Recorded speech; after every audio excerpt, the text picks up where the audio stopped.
세상을 바꾸는 관심 아는 척에서 시작합니다. 강원도와 원주를 이야기하는 풀뿌리 팟캐스트 원주 아는 척 2024년 12월 21일 토요일 145회 두 번째 순서입니다. 전 조은재입니다. 저는 조욱인입니다.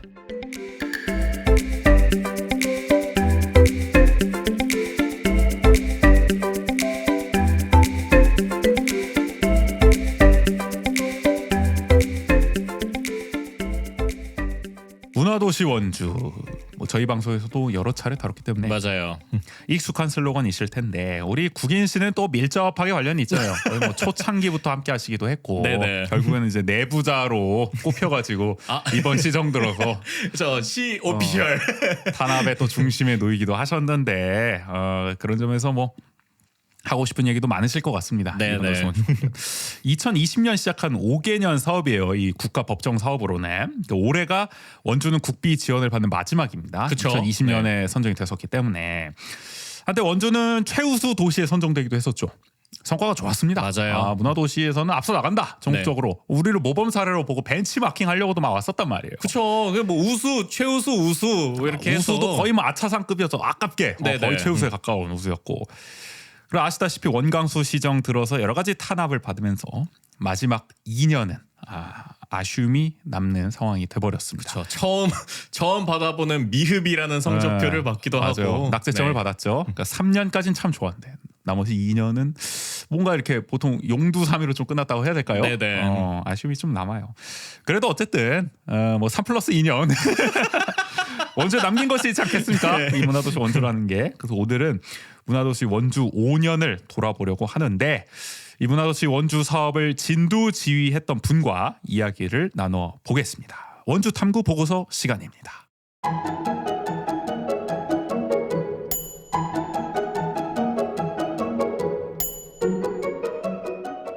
지역에서 느끼는 궁금증에 대한 주관적인 고찰, 원주 탐구 보고서.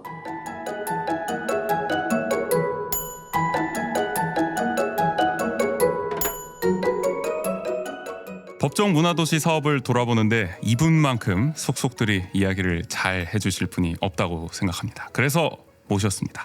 전 원주시 창의문화도시 지원센터 사무국장을 지내신 다정해도의 김선혜 대표님 나오셨습니다. 어서 오세요. 안녕하세요. 어서 오세요. 반갑습니다. 네. 일단 저희 청취자분들께 한번 네. 자기소개 인사 한번 부탁드리겠습니다.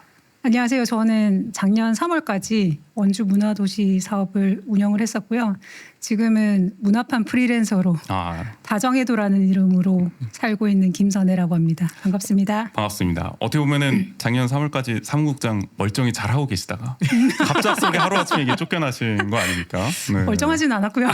물론 약간의 속사정은 있었지만 근데 어제 사무국장 하시다가 이제 어떻게 보면 나오셔서 지금은 다정해도 대표를 지내고 계신데 다정해도를 뭐 간단히 한번 소개해 주신다면은 뭐 어떤 활동을 하고 계신 건가요?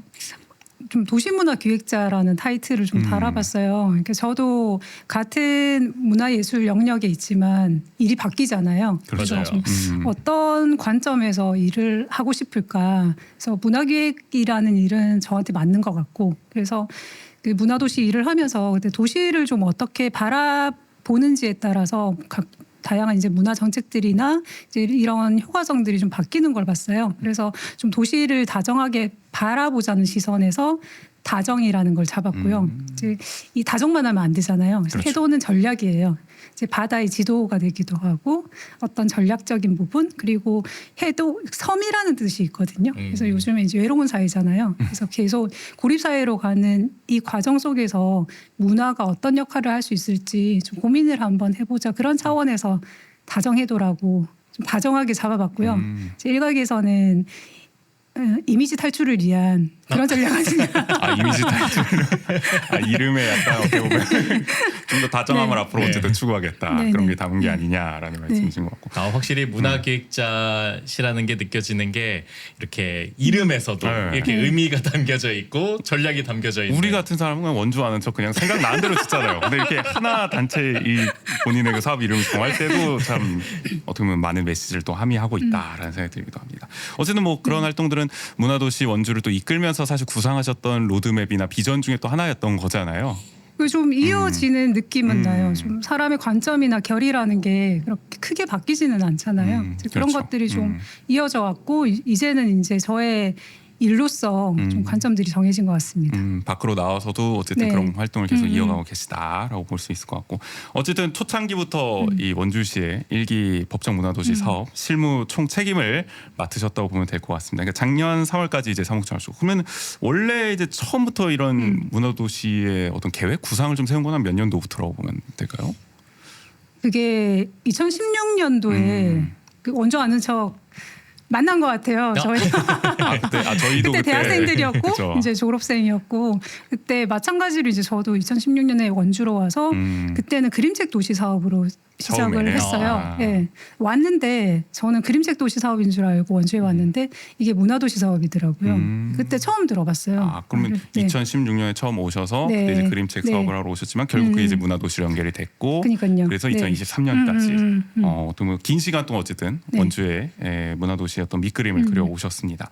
그러면 이제 저희 청취자분들 중에는 문화도시를 분명 이름은 들어보셨을 겁니다. 네. 저희 그쵸. 방송에서도 많이 네. 얘기를 했고 근데 정확히 어떤 사업인지 모르는 분들도 있어서 그걸 한번 짚고 시작을 해보면 좋을 것 같아요. 그러니까 기본적으로 문화체육관광부 이 정부에서는 이 사업을 어떤 의도를 가지고 어떤 취지로 이제 시작을 했는지 그걸 좀 설명해 주시면 좋을 것 같은데 일단은 이 우리가 수식어로는 뭐 그런 얘기 많이 하잖아요. 뭐 원주도 군사도시라는 수식어가 있고 뭐 어느 네. 데는 뭐 춘천은 뭐 교육도시라고 하기도 하고 그래서 우리 원주는 뭐 문화도시고 뭐 수식어냐 이렇게 얘기하실 수도 있지만 엄연히 이제 법적으로 하는 네. 문체부의 또 중요 사업 중 하나인 거잖아요. 이거는 어떤 좀 관점 문제의식에서 시작한 사업인가요?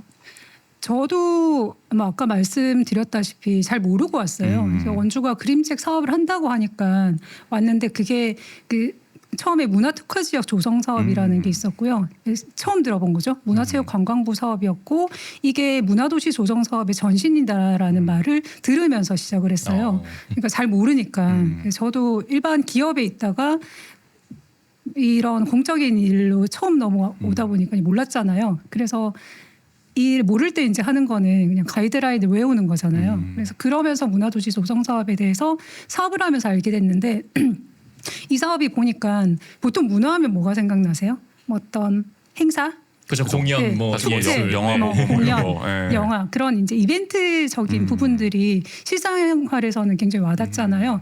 그런데 이게 표출되는 결과가 그렇게 나오는 거고 그런 것들을 함으로써 우리가 문화 향유를 하고 좀 문화적으로 좀 잘 살아갈 수 있는 그런 부분들이 있잖아요. 근데 그 문체부에서는 이런 향유적인 사업들도 있는데 굉장히 도시가 많이 바뀌어갔잖아요. 그러니까 예를 들어서 이제 우리가 도시 재생 사업을 하는 이유도 도시가 산업화로 인해서 발달을 하다가 이게 쇠퇴하는 지역들이 나오고 이런 그 산업 논리에 의해서 쇠퇴하는 지역들이 나오는데 이런 것들을 활성화시키는 전략으로서 도시재생 사업이 나온 것처럼 문화도시도 마찬가지였던 거예요. 이제 이런 도시 문제에 대해서 문화적인 접근을 어떻게 할 것인가 그런 측면에서 좀 종합적인 전략으로서 문화도시 사업이 나왔고요. 2010년대 초반부터 지역문화진흥법을 만들고 이런 문화특화지역 조성 사업이라는 문화도시 문화마을 사업이라는 그런 이제 시범 사업들을 운영을 하면서 비로소 2018년도에 문화도시 조성 계획 가이드라인이 이제 나온 사업인데요. 요거는 이제 한마디로 말씀을 드리면 지역 문제를 어떻게 해결을 해야 되는데 문화적인 방식이 무엇이냐. 그런데 지역 문제는 지역에서 제일 잘하잖아요. 그러니까 그 전에 했던 중앙에서 결정해서 지역이 따르는 방식이 아니라 지역이 알아서 문제를 발견하고 설계를 할 수 있도록 이런 종합적인 문화 정책 전략으로서 문체부가 설계를 했고요. 여기에 도시가 공모를 하게 되어 있었어요. 그래서 그러면 약간 그 말씀해 주셨던 것처럼 우리가 흔히 문화를 생각했을 때는 조금 재미 아니면은 네. 어떤 즐거움 이런 관점으로 보통은 생각한다면 결과와 향유 중심. 네. 네, 이 사업은 조금 더 도시를 보통은 이렇게 뭐 경제, 사회 이런 네. 방식으로 해결, 네, 그리고 맞습니다. 정치 이렇게 접근하는 경우가 많은데. 그러니까 예를 네. 들어서 아까 대표님도 말씀하신 우리가 이제 외로운 사회 아니겠습니까? 그런 외로움이 예를 들어 도시의 문제다. 네, 네. 그거를 어떻게 이제 여러 가지 뭐 경제적 문제 이런 걸 통해서 해결할 수도 있지만 네. 문화를 통해서 우리가 뭐 사람들을 연결시켜서 해결해 볼 수는 없을까 그 외로움을. 예를 네. 들면 이런 게 이제 문화도시 관점이라는 거잖아요. 네, 맞습니다. 그런데 이제 그런 지역 문제는 다 지역마다 다 다르잖아요. 네, 그렇죠. 그렇기 때문에 지역에서 주민이 주도해서 그런 계획들을 세울 수 있도록 지원해주는 서포트해주는 사업이 문화도시 사업이었다고 보면 돼요. 이 차이점을 청취자분들이 아마 인식을 하면 좋을 것 같아요. 그러니까 이 문화도시의 이 타이틀 자체가 그거잖아요. 모든 도시는 특별하다. 네네. 그러니까 도시만의 뭔가 어쨌든 특성이 있을 문제. 것이고 정체성이 있고 또 네. 문제들이 있으니까 그걸 또 도시의 어쨌든 사람들이 또 해결할 수 있는 거니까 당사자들이. 네. 그래서 뭔가 자율성이나 이런 다양성 좀 창의성을 살릴 수 있는 기반으로 이제 하려고 했던 것 같고 문화도시를. 그러니까 그런 것 같습니다. 지금 원주시는 뭐 오페라 하우스라든지 뭐 이런 거대한 인프라, 뭐 대규모 이런 축제 같은 것도 뭐 만두 축제나 이런 것도 하려고 하지만 사실 그런 거는 좀 뻔할 수도 있어. 어떻게 보면 어디에나 있는 법한 그런 기반 인프라일 수도 있는 거. 그런데 그 지역에 사는 사람들만큼은 어느 도시에도 없는 또 특별한 자원이 될 수가 있는 거잖아요. 네, 살아가는 맞아요. 네. 정체성이 되는 거고. 그러니까 네. 그런 분들을 활용한 어떻게 보면 문화 사업이다. 이 문화 도시는 그런 차이점이 있다라고 좀 이해를 하시면 좋을 것 같네요. 네. 뭐 그 우지쌤도 그렇고 국인쌤도 그렇고 잘 아시겠지만 2016년도에 저희가 그 뭐랬죠? 갑자기 생각이 안 나네요. 저희 뭐 GG대 프로젝트 GG대 프로젝트를 아주 핵심 했잖아요. 사업이었습니다. 예. 네. 그때가 아마 문화도시라는 타이틀은 달지 않았지만 그냥 문화도시 관점에서 사업을 진행을 2016년도에 했겠죠. 그때부터 시작을 해서 사실 원주 문화도시 조성 계획은 4년에 걸쳐서 수립된 계획이에요.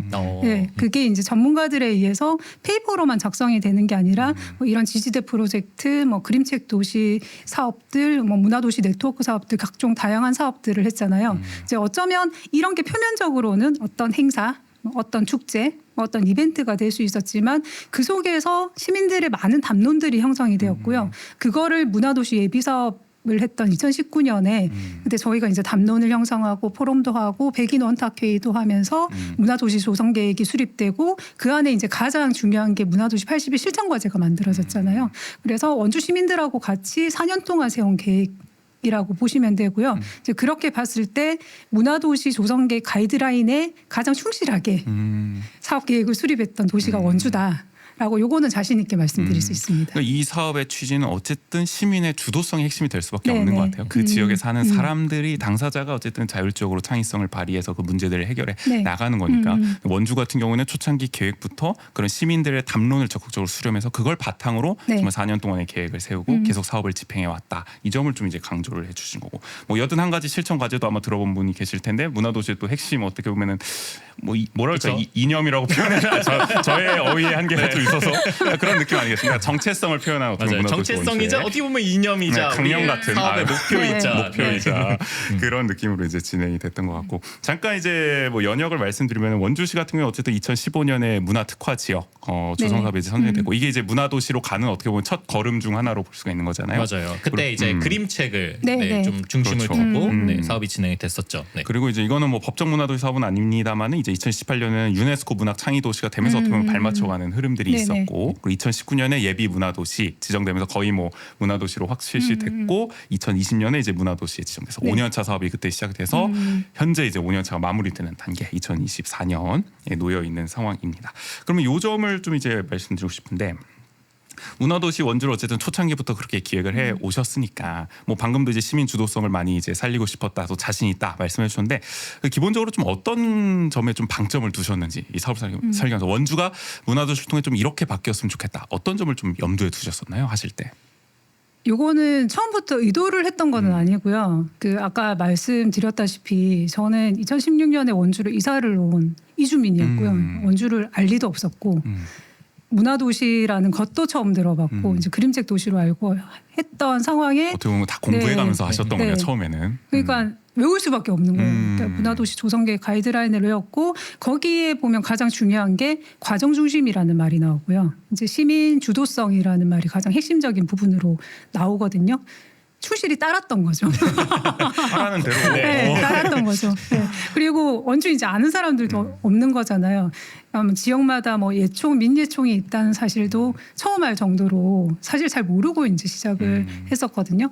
그런데 이제 이게 나중에 생각을 해보면 결국 좀 원주의 좀 새로운 목소리들이 같이 결합이 되는 상황들이 좀 만들어졌던 것 같아요. 왜냐하면 지역에 아는 사람들이 없기 때문에 어쨌든 사람들을 모이게 하기 위해서 프로그램을 매력적으로 만들 수밖에 없었거든요. 그렇죠. 예, 그러다 보니까 그 원주가 이주민의 도시잖아요. 그러니까 그렇죠. 저같이 그냥 홀로 활동을 하는 사람들이 생각보다 많았던 거예요. 이제 그런 분들이 나오기 시작을 하셨고요. 어쩌면 수요와 욕구가 있었는데 그때 네. 마침 그걸 또 이제 발굴을 하셔서 또 프로그램을 만들어 기회를 갔던 어떻게 보면 기회를 그런, 제공했던 네. 과정이었네요. 의도를 했던 건 아니고 나중에 하다 보니 가이드라인에 충실히 따르다 보니 또 가이드라인에 충실히 따르다 보니 그러니까 이게 어쩌면 그럴 수 있는 거죠. 순수하게 지역 주민의 목소리를 어떻게 들을 것인가 거기에 순수하게 좀 접근했던 부분들이 있었던 것 같아요. 이제 그러면서 실제로 그러니까 처음에는 이제 사실 그런 사람들이 되게 많잖아요. 원주에서는 잠만 자고 서울로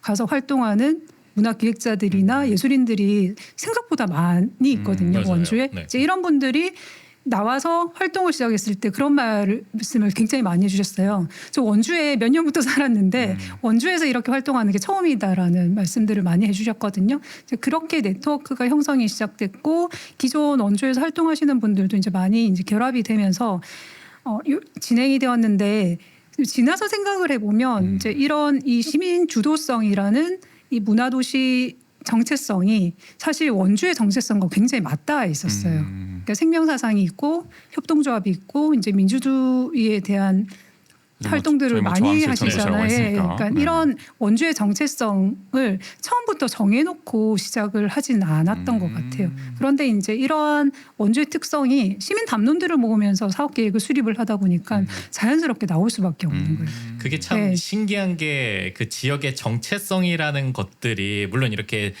뭔가 사업을 하면서 아니면 어떤 것들을 만들어가면서 정리하는 경우는 있지만 그게 이게 오래 살았든 오래 살지 않았든 그 지역의 은연중에 남겨져 네. 있다라는 게 되게 신기한 지점인 것 같아요. 그게 네. 어떻게 네. 보면은 잠재해 있었던 것이 어느 순간 좀 잠재돼서 좀 잘 보이지 않던 네. 것이 이 문화를 통해서 다시 한번 드러났다라고 볼 수가 있는 거고 어떻게 보면 확실히 좀 그 구심력이 있는 것 같아요. 다시 그 정체성으로 찾아가는 그게 어떻게 보면 문화를 통한 발굴, 문화도시의 취지와도 좀 맞아 떨어졌다라고 네, 네, 볼 네. 수가 있는 것 같네요. 좀 네, 진행 네. 과정을 보면. 그래서 저는 그 초창기에 그 사업에 참여하고 또 이 사업이 진행되는 과정을 같이 보면서는 그 키워드가 되게 많이 와닿았던 것 같아요. 그러니까 딴짓이라는 그 키워드가 제가 참여했던 GG대 프로젝트도 딴짓하는 청년 이래서 이 지역에서 뭔가 딴짓을 하고 싶은데 어떻게 해야 될지 모르는 청년들에게 이제 함께할 수 있는 그 장과 기회를 제공하겠다라는 타이틀이 있었고 또 저희 다음에는 딴짓하는 뭐 주부, 맞아요. 딴짓하는 중년 이렇게 계속 그게 이어지면서 뭔가 지역에서 뭘 해보고는 싶은데 그걸 고민하고 있던 분들에게 그렇게 할 수 있는 기회의 장들이 계속 만들어졌다라는 그게 게 이제 세대와 부문을 좀 나눠서 계속 맞아요. 진행했고 네. 뭐 지지대도 말씀을 해주셨지만 저도 지지대를 이제 2.5기고 0.5기고 우리 씨가 이제 1기로 참여를 하셨는데 지지대도 결국에는 청년 문제를 청년 네. 당사자들이 함께 좀 네. 해결해 하자 서로가 지지대가 돼서 또 그런 의미를 담았던 이제 프로젝트이기도 했고 원주의 문제는 뭐 저희도 늘 얘기하지만 청년들이 원주에 잘 남지를 않는다. 뭐 일자리도 없고 뭐 문화적으로도 좀 삭막하고 본인들이 느끼기에는 근데 이 지지대 프로젝트는 어쨌든 그런 문제를 우리가 뭐 토로만 하고 떠날 것이 아니라 한번 모여서 한번 해결을 해보자 그렇게 해서 이제 진행을 했고 실제로 그 프로젝트에 참여하셨던 분들 상당수가 지금 또 원주에 또 많이 또 남아 계시잖아요. 네네. 그런 게 또 어떻게 보면 문화도시의 이 취지를 좀 살린 프로그램 중 하나로 볼 수 있을 것 같다라는 생각. 제가 경험을 했기 때문에 좀 그런 맞아요. 생각이 확실히 드네요. 주축이 되었다고 생각하고요. 이제 저도 마찬가지로 저도 사업을 진행을 하면서 이 문화도시 사업의 가치를 알게 된 케이스인데 근데 2016년 지지대 프로젝트가 진행이 될 때 제가 40살이었거든요. 그러니까 이미 회사 생활을 하고 이미 회사를 나와서 이제 보통 일반 회사는 40대 초반, 30대 후반 정도부터는 이제 나가야 되는 상황들이 벌어진단 말이에요. 이제 그런 상황에 이 지지대 프로젝트에 특히 딴짓하는 시리즈 청년을 네네. 처음 본 거예요. 나이 40에. 너무나 생경했어요. 그러니까 이 사업 자체도 생경했는데 이런 것들이 벌어진다는 자체가 너무 생경했고 그때 너무 부러운 거예요. 아 내가 20대 때 이런 지지대 프로젝트가 있었으면 내 삶이 어떻게 바뀌었을까 이런 생각들이 들더라고요. 그래서 그때 소감으로 왜 청년만 하냐. 그런 중년도 말씀이 하자. 많죠. 맞아요. 그래서 그 다음에 딴짓하는 중년이 만들어졌고 중년들을 모아서 얘기를 하는데 이게 딴짓이 절대 벌어지지가 않는 거예요. 왜냐면 해본 적이 없거든요. 그렇죠. 네, 그래서 문화도시 사업하면서 가장 이제 주안점을 둔 거는 뭐 시민 주도로 가야 된다라는 그런 부분도 있는데 이런 생경한 경험들을 접하게 해주는 것들. 왜냐하면 안 했기 때문에 모르고 있는 거고 내 생활 반경 바운더리 안에서만 움직이기 때문에 잘 모를 수 있는 거잖아요. 근데 이렇게 정말 생경한 경험들이 있을 때 제가 하나씩 내가 했던 것들에 대해서 어떤 가치관이 깨질 때도 있고 그런 부분들이 분명히 있었거든요. 특히 뭐 장희순 선생의 얘기를 들으면서 굉장히 충격을 많이 받거나 그런 순간들도 있었거든요. 이제 이런 것들을 사업에 담아내는 일도 했지만 내가 했던 그런 경험들을 원주 시민들도 좀 해봤으면 좋겠다. 이제 이런 부분들 때문에 좀 새로운 시도를 좀 많이 했던 것 같아요. 새로운 방식들을 많이 도입을 하려고 했고요. 저 같은 경우도 그 지지대 프로젝트라면서 원주에서 이제 청년 쾌락이라는 그 청년 축제를 만드는 경험을 해서 그게 전국의 청년 활동가들을 정말 모아가지고 네. 하는 대규모의 어쨌든 그런 실험적인 축제를 해봤던 거잖아요. 그게 저도 거의 태어나서 그런 걸 할 수 있구나, 원주에서 가능하구나. 그리고 어떻게 보면 청년 정책이라든지 청년을 바라보는 관점에 대해서도 많이 좀 뒤바뀌는 경험이기도 했던 것 같고, 그럼 다른 프로젝트에 참여하셨던 분들도 마찬가지로 대표님 말씀처럼 좀 그런 경험을 하시지 않았나. 그러니까 한마디로 그런 것 같습니다. 이게 문화의 힘인 것 같아요. 그러니까 문화라는 게 진입장벽이 아주 높은 건 아니잖아요. 근데 우리가 평소에 잘 하지 못하죠. 근데 또 만약에 기회가 생겨서 우리가 문화를 통해서 뭔가 활동을 해보면은 결국에는 그게 또 정말 어마어마한 세계관을 뒤흔드는 정말 생경한 경험을 할 수 있는 또 기회가 될 수 있다는 점을 문화도시를 통해서 느끼신 분이 많으셨던 것 같고요. 그러니까 시민 주도성이라는 것도 그런 게 또 강점인 게 조금 다른 사업이긴 하지만 댄싱 카니발 같은 경우도 원주에서 네. 어쨌든 시민 주도성을 많이 강조했었던 축제잖아요. 그러다 보니까 이제 실버 세대 분들, 이제 어르신 분들이 어떻게 보면은 춤이라는 걸 좀 가볍게 배우기 시작해서 나중에는 그게 정말 10,000명 막 앞에서 정말 춤을 추는 경험으로 이어지는 걸 정말 평생 잊지 못하겠다. 1년 동안 정말 이런 댄싱 카니발 무대만 기다린다는 말씀을 하시는 것도 저희가 인터뷰에서 들은 적이 있었는데, 그런 게 이제 문화에 어떻게 보면은 큰 힘으로도 발휘될 수 있는 게 아닌가, 지역에서. 맞아요. 그런 그 생각이 좀 드는 것 축제를 같아요. 기다리시면서 준비하시는 게 삶의 원동력으로까지도 이어지는 그런 부분들을 봤을 때 참 우리가 문화라는 것이 어떠한 힘을 가지고 있는가가 그런 데서 좀 드러나는 게 아닌가. 그리고 또 시민 주도라 그랬을 때 이게 참 저도 사업을 참여하거나 이러면서 이게 계속 이야기를 하지만 그게 때로는 어려울 수도 있겠다라는 생각이 좀 들긴 하더라고요. 우리가 시민 주도, 시민 참여 이런 것들이 강조되지만 이게 그냥 일상을 살아가는 사람들 입장에서는 내가 그냥 뭐 공연 보는 것과 이게 뭐 뭔가 시민 주도라 그랬을 때 내가 거기에 직접 참여하고 이런 게 뭐 큰 차이가 있겠어? 이렇게 생각하시는 분들도 많으셨을 것 같아요. 그래서 근데 아마 사업을 하시면서 더 그런 걸 좀 많이 느끼셨을 것 같은데 네. 그런 지점에서의 네. 약간 이 시민 주도의 조금 더 중요성이라든지 이런 것들은 또 어떻게 조금 더 전달하려고 하셨는지 아니면 또 그런 간극에서의 어려움들은 없으셨는지 또 네. 맞아요. 이게 그 사실 질문지를 처음에 받고 3년 차까지 성과와 아쉬운 점을 꼽는다면요, 이 질문을 보면서 네, 그거랑 좀 일맥상통한 부분인 것 같은데요. 제일 아쉬운 점이 그거예요. 그 지금 원주에서 문화도시를 인지하시는 분들이 많지 않다라는 비판이 많았었거든요. 근데 이 지점이 가장 아쉬웠던 거는 뭐냐면 2022년 말 기준으로 했을 때 항상 사업을 모니터링하고 성과를 측정을 하고 이제 평가를 한번 해보잖아요. 그때 그 굉장히 고관여자, 그러니까 자신의 생업의 시간을 쪼개서 이런 활동들을 하고 어떤 뭐 프로그램에 참여하고 실제로 어떤 안들을 내놓고 활동을 하는 사람이 집계된 인원이 586명이었거든요. 그는 굉장히 고관 여자예요. 이제 이 두 분을 포함을 네. 그래서 상도 받으신 걸로 알고 있어요. 2022년도에 네. 문화발상이었나요? 문어발상이라고 기억이 납니다. 네. 문어도시의 많은 사업에 참여한 그 수가 많아서 네. 사진이 남아있으면 첨부해 볼게요. 방송에. 네. 테이블이 굉장히 이제 많이 돌아갔죠. 그렇죠. 이제 이 테이블 자체에서 사업을 기획하고 실행까지 하는 거기 때문에 일반 시민들은 쉽지가 않아요. 그런데 이 테이블, 이 586명의 힘이 대중적으로 원주에서 좀 확산될 수 있는 시기가 2023년이라고 확신했어요. 저는 예, 4년 차부터. 그 그래프가 어떻게 되냐면 이거는 모든 문화도시에서 전국의 모든 문화도시에서 공통적으로 나타나는 현상이 뭐냐면 그래프가 이렇게 올라가지 않아요. 인지도나 그런 활동량이 이렇게 올라가요. 아 조금 더 약간 이렇게 올라가는 게 뒤에가 가파르게 축적의 시간이 있었던 거예요. 이제 어떤 일을 할 때 어떤 사건이나 상황들이 벌어질 때 준비하는 시간들이 필요하잖아요. 그렇죠. 특히 원주는 문화 불모지라고 불렸던 곳이잖아요. 아, 사실상 그랬죠. 특히 시민 주도의 문화는 네. 거의 없다시피 했었으니까. 문화 기획자도 없었고 활동가도 거의 없었고 다 뭐 원주에서 잠만 자지 서울 가서 활동하고 있었고 이런 상황들이었는데 이런 사람들이 등장하고 실질적으로 기획을 해내고 사업을 만들어내고 판을 일으키는 그런 축적의 과정이 이어져 왔던 거죠. 그런데 실제로 이 사람들이 다른 시민들에게 이런 문화를 전파하고 실제 향유 프로그램을 만들어내는 과정이 실제로 2022년에 굉장히 많이 이루어졌잖아요. 그래프가 이렇게 올라가는 게 확인이 됐어요. 2023년은 설계를 애초에 했던 사업 계획은 이 대중성 확보를 위해서 향유 프로그램을 이런 고관여 원주 테이블 멤버들과 같이 해야 되겠다라고 간 거죠. 그러니까 상황이 전혀 달라질 수 있었던 게 댄싱 카니발도 마찬가지겠지만 그 전의 문화가 우리도 분명히 이제 공연이 있고 축제가 있고 행사들이 있었어요. 그런데 이 문화 도시를 거치면서 이 축적의 과정을 거치면서 사람들이 성장을 했잖아요. 그 이후에 펼쳐지는 향유 프로그램은 질적으로 다르다는 거죠.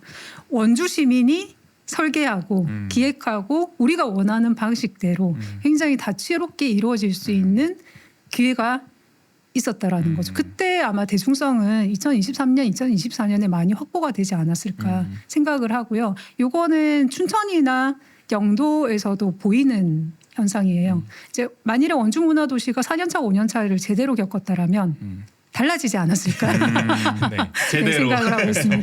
이게 좀 아쉬워요. 문화도시가 5년차 사업인 이유도 사실은 말씀하신 것처럼 3년차까지는 축적의 과정들.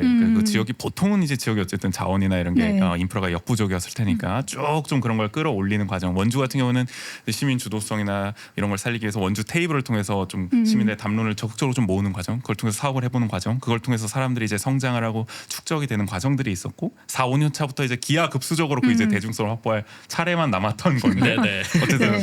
뭐 이따 얘기하겠지만 네. 사업이 또 많은 변침을 겪게 되는 아쉬움이 있었던 것 같기도 합니다.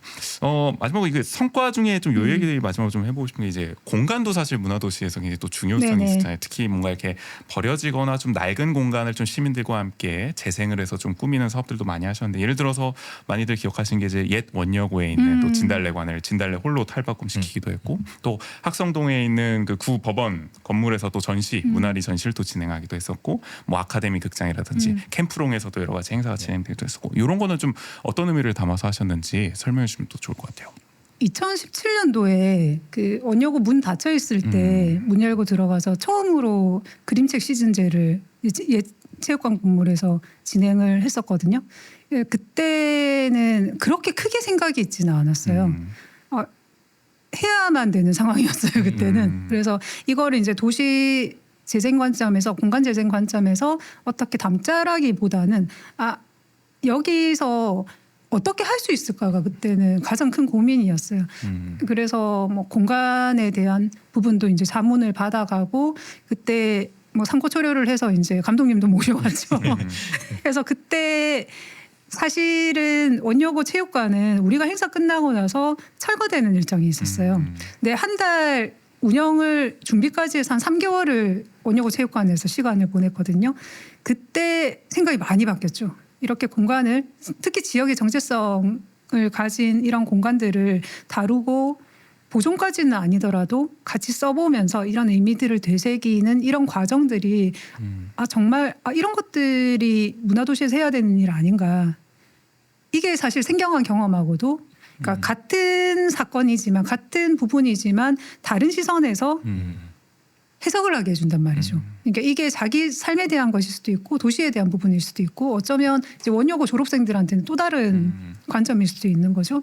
그거를 하면서 마지막에 그 전시가 끝날 무렵에 시민들이 굉장히 많이 말씀을 해주셨어요. 아쉽다. 이 공간 그대로 두고 이렇게 쓰면 안 돼요?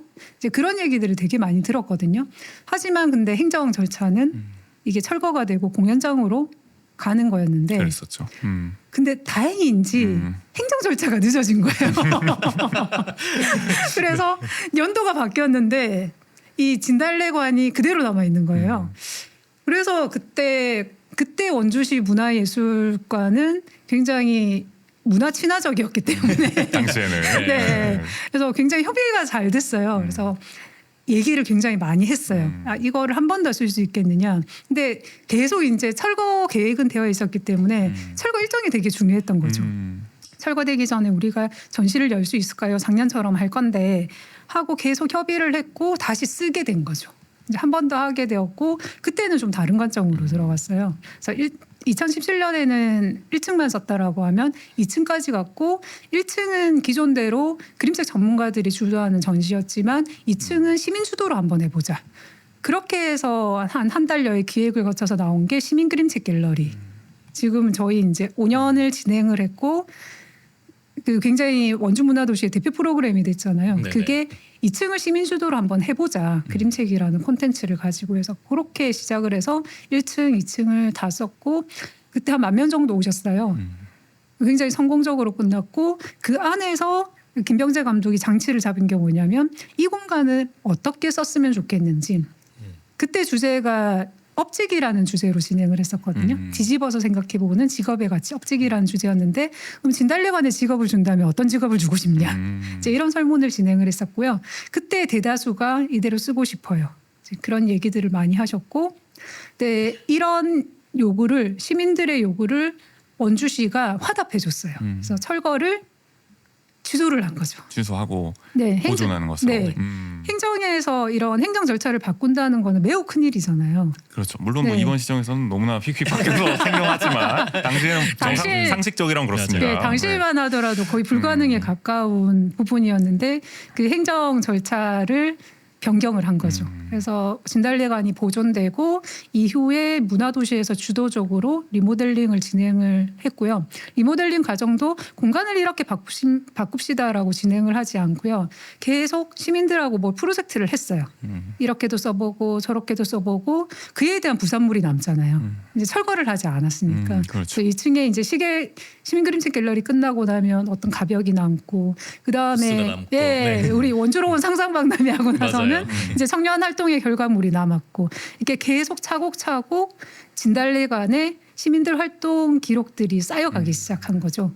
그래서 마지막에 2022년도에 도시가학교 도시공간 기획반이라는 거를 진행을 했어요. 그래서 이 공간을 이 2층을 어떻게 쓰고 싶어라고 시민들이 직접 프로젝트를 진행을 해서 기획을 하고 시공은 물론 전문가들한테 맡겼지만 설계까지 이제 다 시민들이 이제 도시가학교 프로젝트를 통해서 진행을 했고 그 결론이 나온 게 2022년 10월 11월 그때였죠. 그래서 진달래관은 사실 2017년부터 시작해서 2022년까지 사용 방법에 대해서 어떻게 활용을 할까에 대해서 점진적으로 재생을 한 케이스이기 때문에 아마 우리나라에 굉장히 드문 케이스라고 저는 들었어요.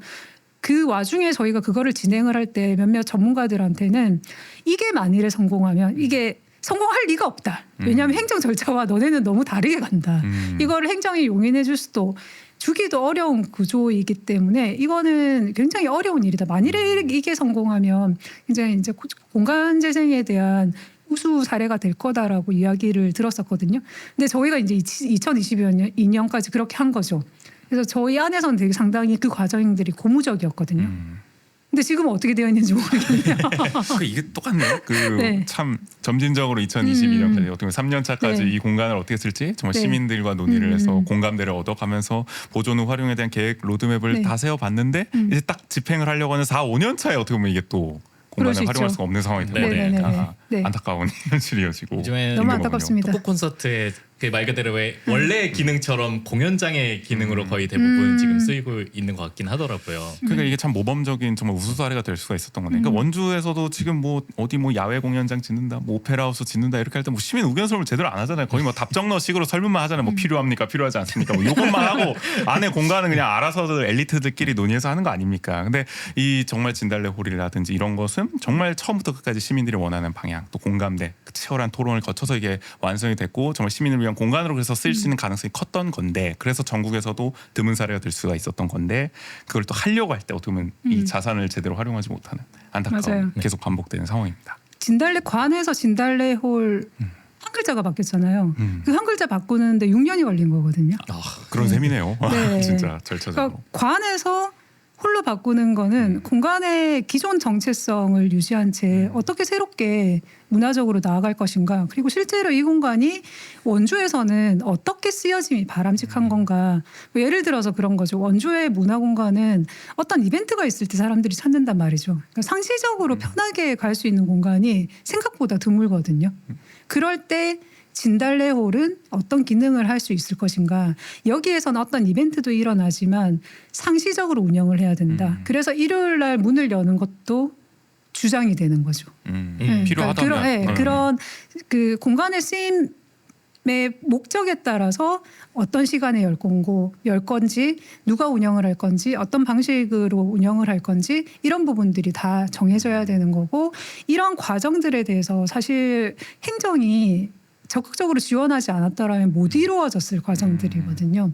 이게 연 단위로 분리가 되잖아요. 사업들은 행정 체계도 그렇고, 그렇죠. 예, 네. 특히 그 문화공간 같은 경우에는 조례가 따로 있어요. 그 조례에 의해서 이런 쓰이는 방식들이 정해져 있는데 이런 것들과 진달래홀은 다르게 가야 된다라는 그런 부분들을 원주시 행정에서 굉장히 적극 지원을 해줬고 많이 공감을 해주셨던 거죠. 왜냐하면 그분들이 계속 얘기하셨던 게 나도 원주 시민이다. 그런 얘기들도 많이 해주셨거든요.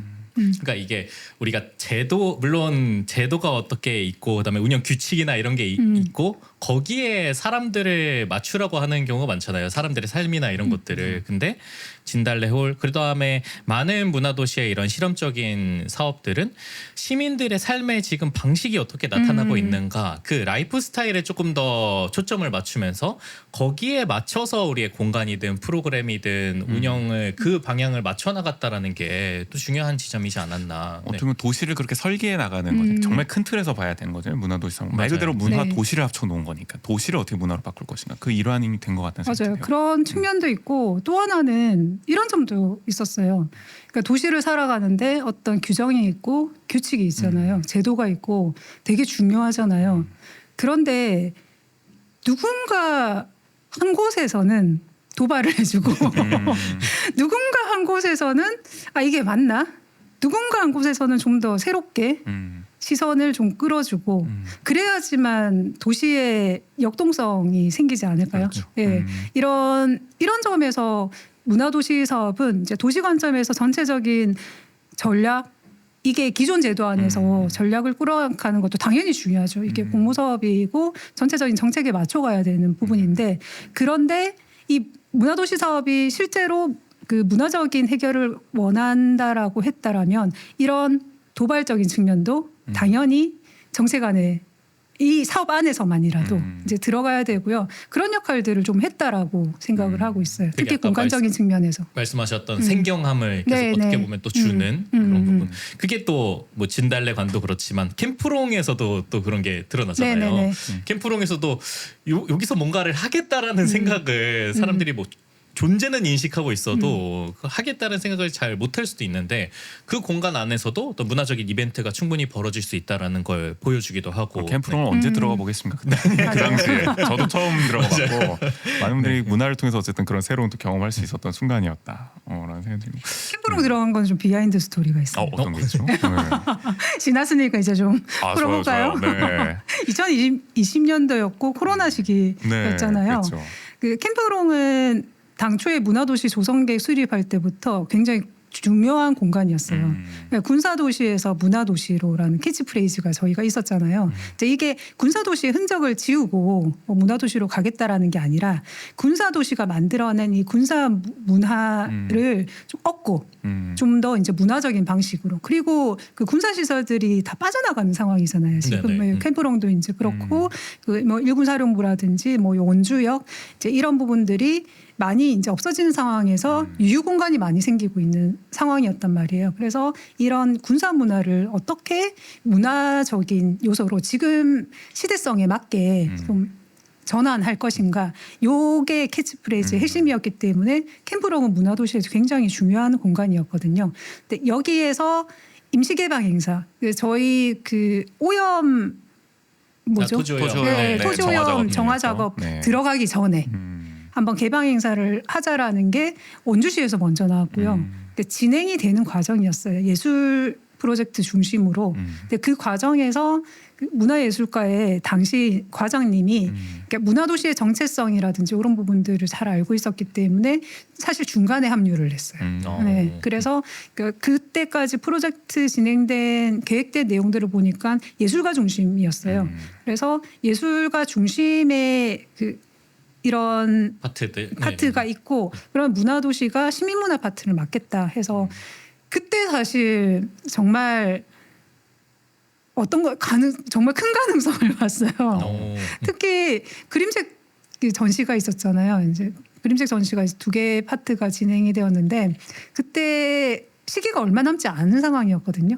시민 그림책 갤러리 하셨던 분에게 부탁을 했는데 바로 뚝딱뚝딱 만드셔갖고 작업을 바로 하셨군요. 네, 작업을 바로 해주셔갖고 정말 불가능한 일을 이제 이루어냈고 여기에서 문화공간 포럼을 열었죠. 그래서 이런 캠프롱의 이제 이런 장소적 가치라든지 그리고 문화도시에서 이런 커먼즈 공간에 대해서 어떻게 끌고 갈 것인지 이런 담론. 그러니까 문화공간에 대한 이슈라이징과 담론들이 이제 일어날 수 있도록 그렇게 들어가서 진행을 했었고 그때 캠프롱에 대해서 많이 기억들을 많이 해주세요. 그래서 그때 예술 프로젝트와 이제 시민 프로젝트가 같이 좀 어우러져서 좀 들어갔던 부분들이 되게 좋았던 것 같아요. 네.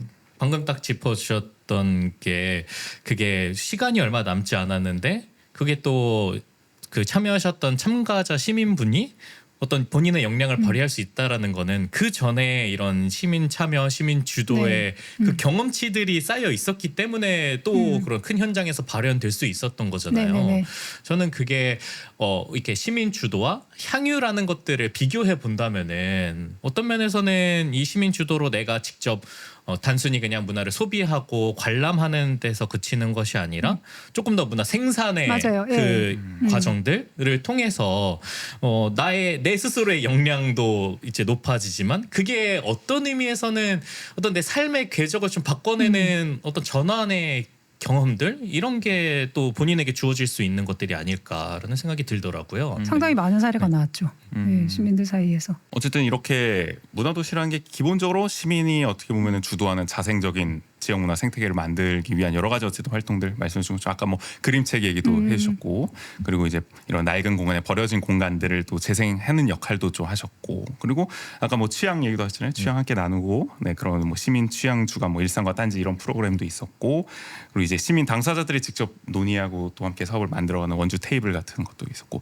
이런 전반적으로 어떻게 보면 문화도시 사업의 취지를 잘 살리는 프로그램들이 있었기 때문에 문화도시 원주가 또 전국적으로 좋은 평가를 받았던 거 아닙니까? 그 2년차 때는 최우수 도시까지도 선정이 됐잖아요. 그 선정된 이제 원동력은 뭐 앞서 말씀해주신 그런 여러 가지 이유들이 있었던 것 같기도 하고 반면 아까 또 한계도 뭐 짚어주셨던 거는 그러니까 우리가 참 3년 차까지 그렇게 잘 끌고 왔는데 결국에는 4, 5년 차에 그게 이어지지 못하다 보니까 시민들께 완전히 이제 또 체감으로 다가오지 못하는 측면이 있는 것 같다. 까지 말씀해 주신 것 같아요. 그리고 이게 약간 개별 사업들로 되게 다양하게 이루어지다 보니까 문화도시 원주라는 인식이 잘 전달되지 못했던 부분들도 있었던 것 같아요. 그러니까 뭐 네. 그림책 사업으로는 사람들이 알고 그다음에 뭐 만약에 취향 프로그램 이런 것들은 아는데 이게 문화도시 원주의 프로그램이다라고 이게 잘 안 알려지다 보니까 문화도시나 문화도시 원주 자체의 인지도가 조금 낮게 나타났던 그런 부분도 있지 않았나. 맞아요. 그 2년 차 때까지 그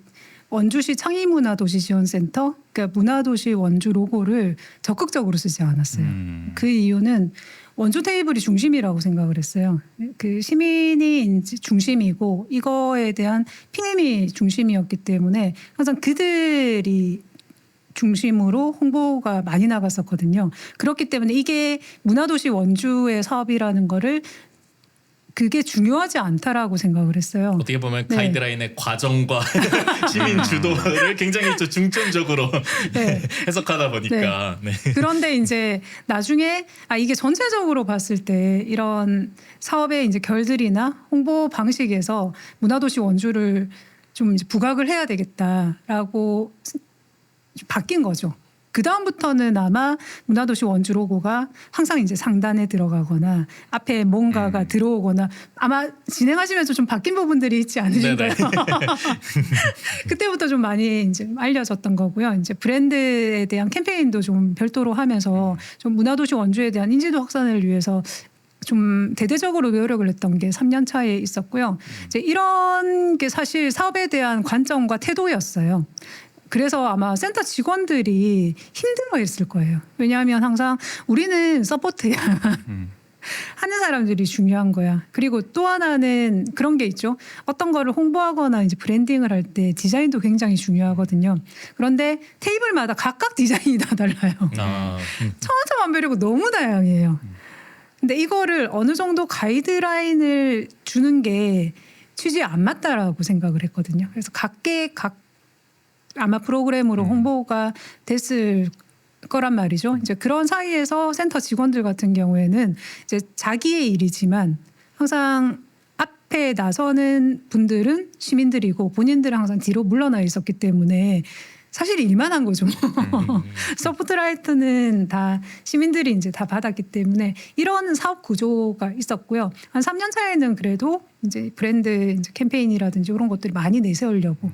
그래서 저희가 굉장히 인기 있던 캠페인 중에 하나가 원주롭길. 그런 캠페인들이 있잖아요. 맞아요. 이제 네. 그럴 때 문화도시 원주를 내세우면서 하면서 그때 많이 인지를 했던 것 같고요. 사실 이거 이제 문화도시 사업이에요. 이제 그런 부분들도 이제 많이 얘기를 좀 했던 부분들이 있는 것 같아요. 근데 또 한편으로 그런 생각도 들어요. 우리가 각계 참여한 사람들이 있을 거 아니에요. 뭐 예를 들어 그림책도 그렇고 뭐 취향 관련 프로그램도 그렇고 거기 참여하시는 분들이 사실 그걸 통해서 효능감을 얻고 사실 주도성을 얻으면 또 그걸로 충분하고 우리가 뭐 네네. 문화도시 원주라는 사업을 다 꿰뚫고 있을 필요는 없어요. 모든 네. 시민들이 어쨌든 뭐 그런 브랜드를 또 알고 있으면 좋은 거긴 하지만 어떻게 보면은 이 사업 취지로 봤을 때 문화도시 원주에 대해서 사람들은 체감을 잘 못했더라도 개별 프로그램에 또 참여한 경험들은 또 한 번씩은 다 있지 않을까라는 생각이 들기도 합니다. 네, 인지도 조사를 했을 때 그런 부분들이 그대로 나오더라고요. 했던 사업들의 인지도는 굉장히 80%, 70% 나오는데 정작 문화도시 원주를 아세요? 60% 갭들이 이제 좀 벌어지긴 하더라고요. 그런 성과 평가할 때 그런 점도 좀 구분해서 생각해 볼 필요가 있다라는 네. 생각이 들고 이제 저 4, 5년 차 얘기를 해보죠.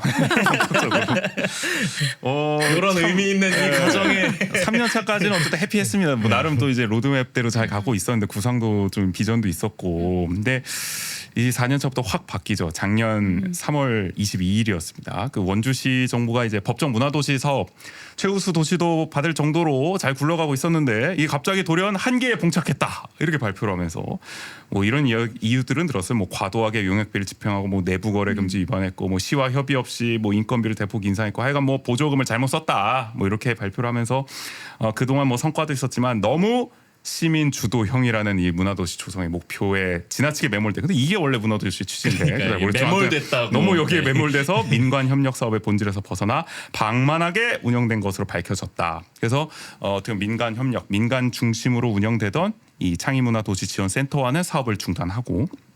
원주문화재단에 이 센터를 편입해서 공무원을 센터장으로 발령하는 조치를 취합니다. 어떻게 보면은 딱 구조적으로 보더라도 시 정부의 통제력이 굉장히 강화된 그런 모양새가 됐고 이후에는 또 창의문화도시지원센터를 특정 감사해서 작년 7월에 총체적 업무 부실을 확인했다 이렇게 발표를 해서 뭐 문화도시 추진위원과 수의 계약을 맺고 뭐 또 아카데미 극장에 용역비를 지급하는 등 보조 사업 관련 계약을 부적정하게 수행했다 이렇게 또 지적을 했어요. 그러니까 이런 일련의 사태 때문에 어떻게 보면은 문화도시 사업이 어떻게 보면 좀 단절이 생겼죠. 네. 3년 차 이후부터는 그래서 이 과정을 좀 쭉 지켜보시면서 네.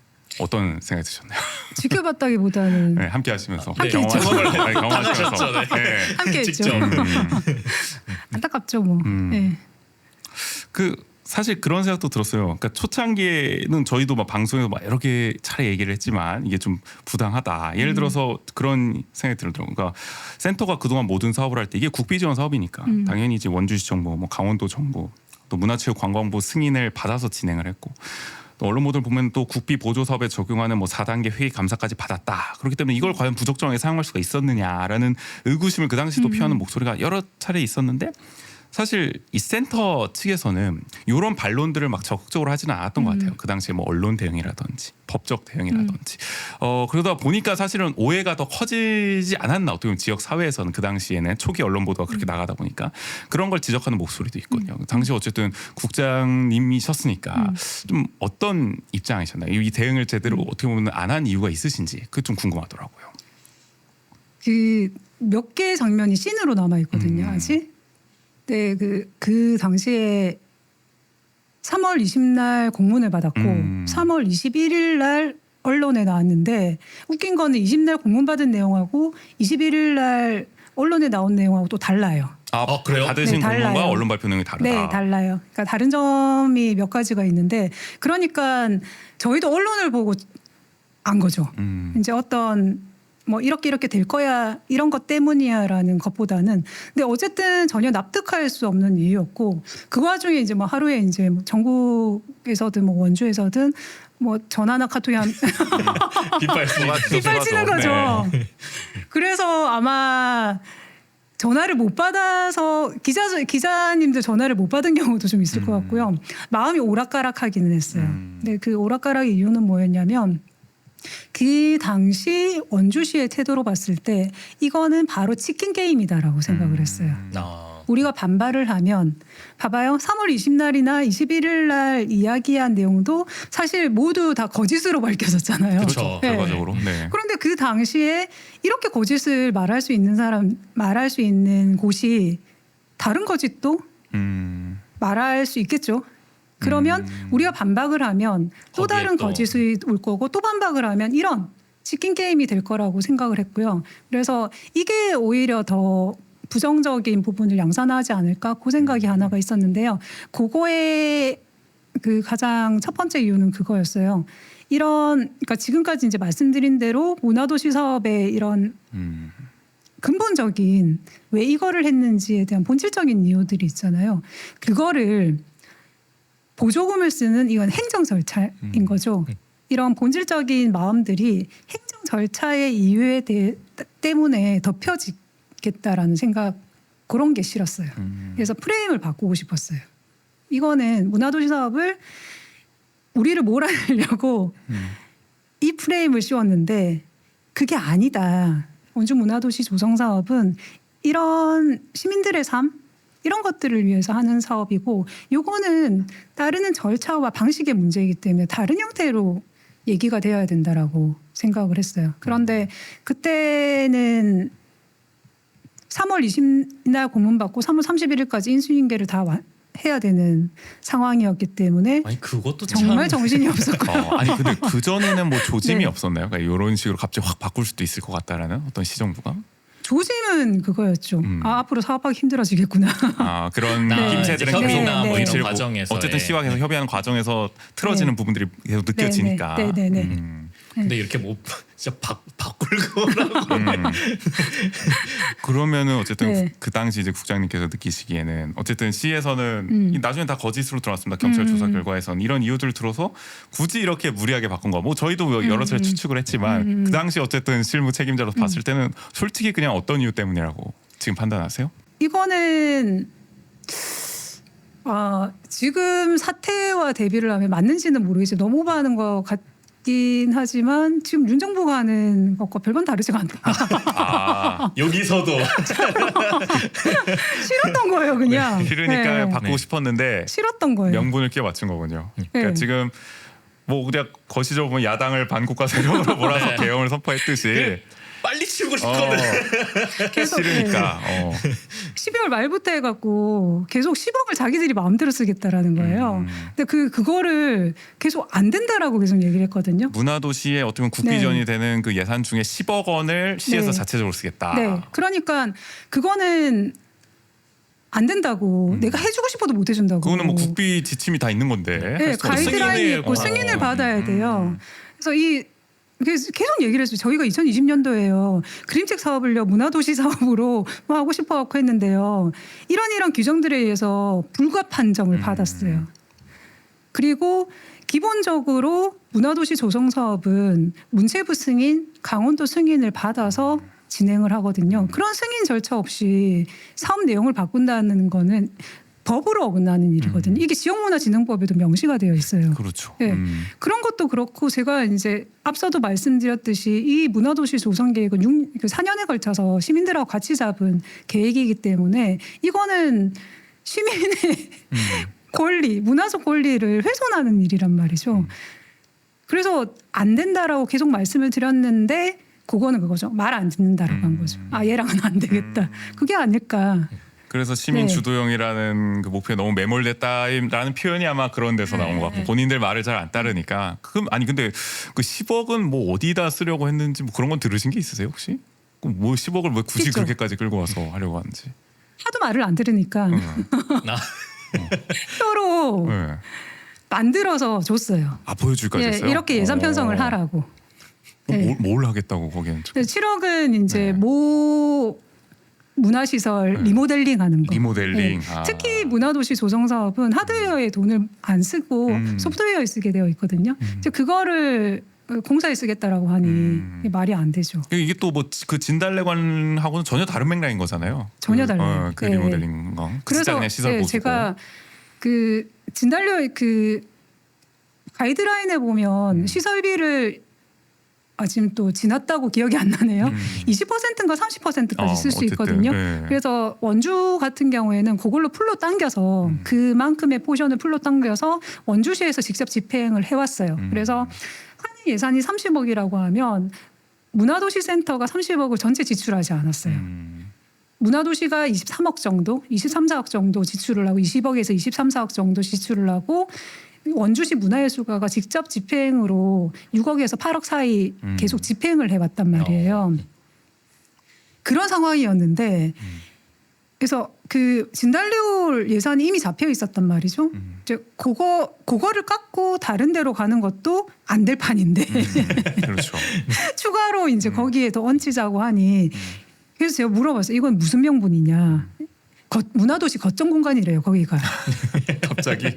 네. 우리는 지금까지 이 공간과 하등 상관이 없었다. 그리고 굉장히 거버넌스를 굉장히 많이 해왔음에도 불구하고 이 공간은 해야 되는 공간임에도 불구하고 못 해왔다. 근데 무슨 거점 공간이냐. 갑자기 뜬금없이. 그냥 그렇게 얘기가 된 거죠. 그러니까 문화도시라는 게 굉장히 장기적인 관점에서 계속 계획을 세웠고 집행을 했던 건데 그런 거에 대한 어떤 사업 취지나 맥락을 전혀 모른 채 그렇죠. 바뀐 어떻게 보면 시정부는 다짜고짜 이거를 요구하면서 말을 안 들으니까 뭐 시민 주도성이 매몰됐다, 방만하게 운영했다라는 구실로 근데 이제 제를 한 거죠. 그게 딱 그 해 바로 드러났잖아요. 이제 뭐 어쨌든 뭐 본인들이 원하는 대로 교체를 하고 이제 문화도시 사업을 다시금 뭐 심의를 받는 과정에서 처음에는 본인들이 원하는 사업 계획으로 했다가 그게 이제 또 통과가 안 되고 그렇죠. 결국에는 기존의 그 계획대로 그걸 최대한 그렇죠. 지키는 것을 이제 조건부로 이제 그렇죠. 승인이 아니 원래부터 됐었잖아요. 그걸로 네. 승인을 받아서 법정 문화도시로 지정이 됐는데 그걸 이제 와서 바꾸겠다고 하면 당연히 문체부나 문화도시위원회가 그 승인을 해줄 리가 없는 거잖아요. 너무나 상식적인 건데. 더 이해가 안 가는 건 뭐냐면 그 문화도시 조성 계획을 바꾸려면 변경 신청을 해야 된단 말이죠. 네. 그래서 다행히 원주시에 다행히 2023년 초에 예산 변경하세요, 사업 계획 변경하세요라고 문체부에서 공문이 내려왔어요. 그래서 그때까지 변경을 해서 올리면 되거든요. 그래서 그때 또 지났다고 가물가물거리네요. 그때 당시에 알았다. 도저히 안 되겠는 거예요. 그래서 20억은 우리가 설계할게. 대신 사업비가 10억이 줄어드는 거기 때문에 이렇게 그 사업 구조가 이렇게 바뀔 수밖에 없고 이 사업 하면서 어쨌든 20억은 그려줄게. 나머지 10억은 너네가 그려갖고 총 30억을 맞춰갖고 예산 변경 신청하면 돼요. 그런데 전날 전화가 온 거예요. 네. 사업 계획을 달라는 거예요. 무슨 사업 계획요? 30억짜리 사업 계획을 달라는 거예요. 아니 10억은 너네가 지출하니까 너네가 세워야지. 지금까지 우리는 그런 경우가 없었어. 얘기를 했거든요. 보내면 되잖아요. 근데 원주시 문화예술과에서 그거를 쓰면 되는데 안 쓴 거예요. 아니 그러면 전날까지. 계획도 없었다는 거 아닙니까? 솔직히 말하면 돈만 지금 가져가려고 하는 거지. 계획은 그러면- 있었죠. 어디에 쓰겠다. 그러니까 이게 정확히 정리해 놓은 게 없다는 거잖아요. 정리를 안 한 거죠. 그걸 지금 어떻게 쓰니? 나는 그거를 못 쓴다. 그러니까 아니 뭐 작성은 너네가 해 돈은 우리가 아니, 할게 그리고- 이거잖아요. 문화도시 조성 사업은 네. 우리가 사업 주체인 거지. 항상 공무는 원주시, 강원도, 문체부가 주고받는 거잖아요. 우리는 그 라인에도 없어요. 그래서 저희가 이제 만들어서 주면 그거를 이제 원주시 문서에 맞게끔 뭐 수정을 하든가 해서 이제 강원도로 올리겠죠. 그럼 강원도가 이제 문체부로 올린단 말이에요. 그럼 문체부가 보고 이제 승인이다. 그럼 문체부가 강원도로 주고 강원도가 원주시로 준단 말이에요. 그래서 아마 그거에 대해서 그 원주시에서 문체부로 질의를 한 걸로 알고 우리가 이렇게 사업 변경을 하고 싶은데 괜찮냐 했을 때 문체부가 그거는 안 되죠라고 말도 안 되는 소리 하고 있다. 그대로도 설명을 해준 거죠. 네. 그러니까 지금 딱 말씀드렸지만 이게 사업이라는 게 엄격합니다. 맞아요. 이게 변경한 것도 네. 어렵고 보조금 집행은 또 오죽하겠습니까? 이 국비가 들어가는 사업인데 거의 30억 원이 이렇게 투입되는 사업인데 그러다 보니 시에서 얘기한 이런 여러 가지 보조금 부적정 집행은 그 당시부터 이게 말이 안 된다 구조적으로. 절차가 하나도 안 맞는 거죠. 이렇게 네. 될 수가 없는 구조인 거고 그리고 내부 거래 금지 위반이나 이런 것도 문체부에서조차도 그런 그게 아니다. 아닌 것 같다라는 공문을 네. 그 당시에도 바로 판단을 해서 보냈을 정도였으니 논란이 당연히 제기될 수밖에 없었던 거고요. 그리고 이게 과정도 되게 웃겼던 게 보통은 그러면은 뭐 설령 이게 문제가 있어서 바꾼다고 하면은 감사를 먼저 한 다음에 그 감사 결과를 바탕으로 네네. 이제 뭐 보조 사업자를 변경하고 이런 과정이 있었던 거죠. 근데 이 경우에는 센터를 먼저 바꾸고 사업 주체를 바꾸고 나중에 감사를 한 다음에 감사 결과를 발표해서 그렇죠. 그것도 하는. 그리고 원래는 그냥 바로 주체를 문화재단으로 그냥 바로 바꾸려고 그랬는데 그것도 이제 절차상에 안 맞으니까 왜냐하면 원주시 창의문화도시지원센터가 문화도시 사업을 진행하게끔 원주시 조례에 명시가 돼 있죠. 명시가 되어 있어요. 심지어 명확하게. 이게 조례로 그렇게 네. 해놨기 때문에 그러다 보니까 이제 또 센터가 재단 안에 이제 소속되는 그러니까. 그래서 저희가 계속 질의를 했어요. 아니 이거 원주시 창의문화도시지원센터는 보조금 단체가 아니고요. 원주시에서 만든 단체예요. 그러니까. 우리가 안 만들고요. 이게 무슨 보조 사업자 아니, 이런 게 예, 아니잖아요. 민간 그냥 네. 우리 단순히 인식하는 민간 위탁 이런 게 조례를 아니잖아요. 통해 만든 민간 거버넌스 협력체인 건데 그 취지도 이해를 못한 거죠. 어떻게 보면. 그래서 제가 계속 얘기를 했거든요. 그런데 그때 이제 인수인계 할 때도 단순 보조 사업자로 보는 거죠. 그래서 계속 질의를 했어요. 그러면 이 원주시 창의문화도시지원센터 이거 지금 사업자가 쫓겨나니까 명의를 변경하거나 폐업을 하거나 해야 되는데 어떻게 해야 돼요? 그럼 물어봤어요. 알아서 하라는 거예요. 그건 또 알아서 뭐 어떡하라는 거야. 그거는 너네 단체 일이야라고 하는 거예요. 그래서 그러니까 이게 아니 이 단체는 너네가 만든 거야. 그러니까, 아니 시에서 만들어놨는데 우리 보고 알아서 하라니. 끝까지 그러다 끝났어요. 이해를 못했군요. 그러다가 전혀. 끝났어요. 전혀 뭐 진짜 이 법적 절차나 이런 거는 네. 다 그냥 얼레벌레였죠. 뭐 질서 있는 퇴진 같은 그런 느낌을 준다. 그 당시 상황도.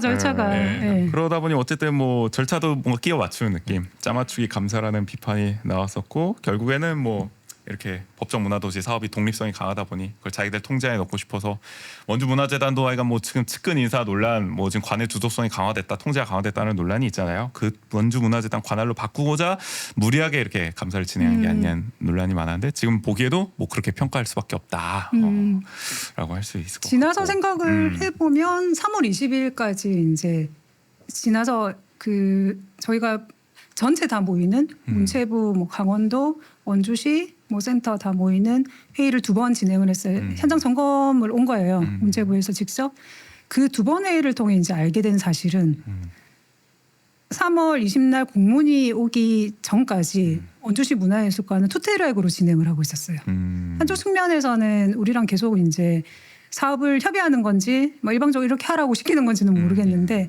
어쨌든 2023년 사업을 운영을 하려는 그 트랙이 하나가 있었고요. 이제 또 하나의 트랙은 없애려는 트랙. 있어갖고 시정조정위원회가 뭔지는 모르겠지만 그거에 대한 부분들 뭐 변호사에게 이제 이거 이렇게 해도 되냐라고 이제 질의하는 이제 그런 부분들이라든지 이제 그런 것들을 알게 되고 그러니까 나중에 알게 된 거죠. 투트랙으로 진행을 하고 있었구나. 결과적으로 뭐 없앨 수는 없으니까 이제 그런 식으로 하는 걸로 어쨌든 방향을 바꿔서 자기들 최대한 이제 자기들 입맛에 맞게 좀 하려고 초기에는 또 시도를 하기도 했었고요. 그 결론을 통해서 그 어쨌든 결국에는 이 시정부의 감사 결과에 따라서 이제 센터 관계자들이 이제 경찰을 고발했는데 경찰이 처음에 수사할 때도 혐의 없음을 내렸고 나중에 네. 검찰에서 재수사라고 해서 경찰이 또 재수사를 했는데 그때도 이제 결국에는 혐의 없음이 네. 나왔습니다. 최종 무혐의로 나왔기 때문에 결국은 우리 예상대로 됐죠. 이거는 정치적이고 짜맞추기인 감사 결과다. 수사 당국에서도 결국에는 그걸 확인시켜준 꼴이 됐습니다. 그리고 최근에 어쨌든 원주시 야구 소프트볼 협회도 비슷한 문제를 겪어서 이제 대리 서명 논란으로 이제 감사가 들어가서 결국에는 이제 보조금을 못 받고 이런 일이 있었는데 거기도 결국에는 경찰에서 불이권 처리를 했잖아요. 맞아요. 그러니까 이게 경향성이 느껴진다는 겁니다. 자기들 마음에 안 들면 일단 감사를 때리고 뭐 중단하고. 중단해서 경찰 수사를 자신 있게 맡겼지만 경찰선 전부 혐의 없어요.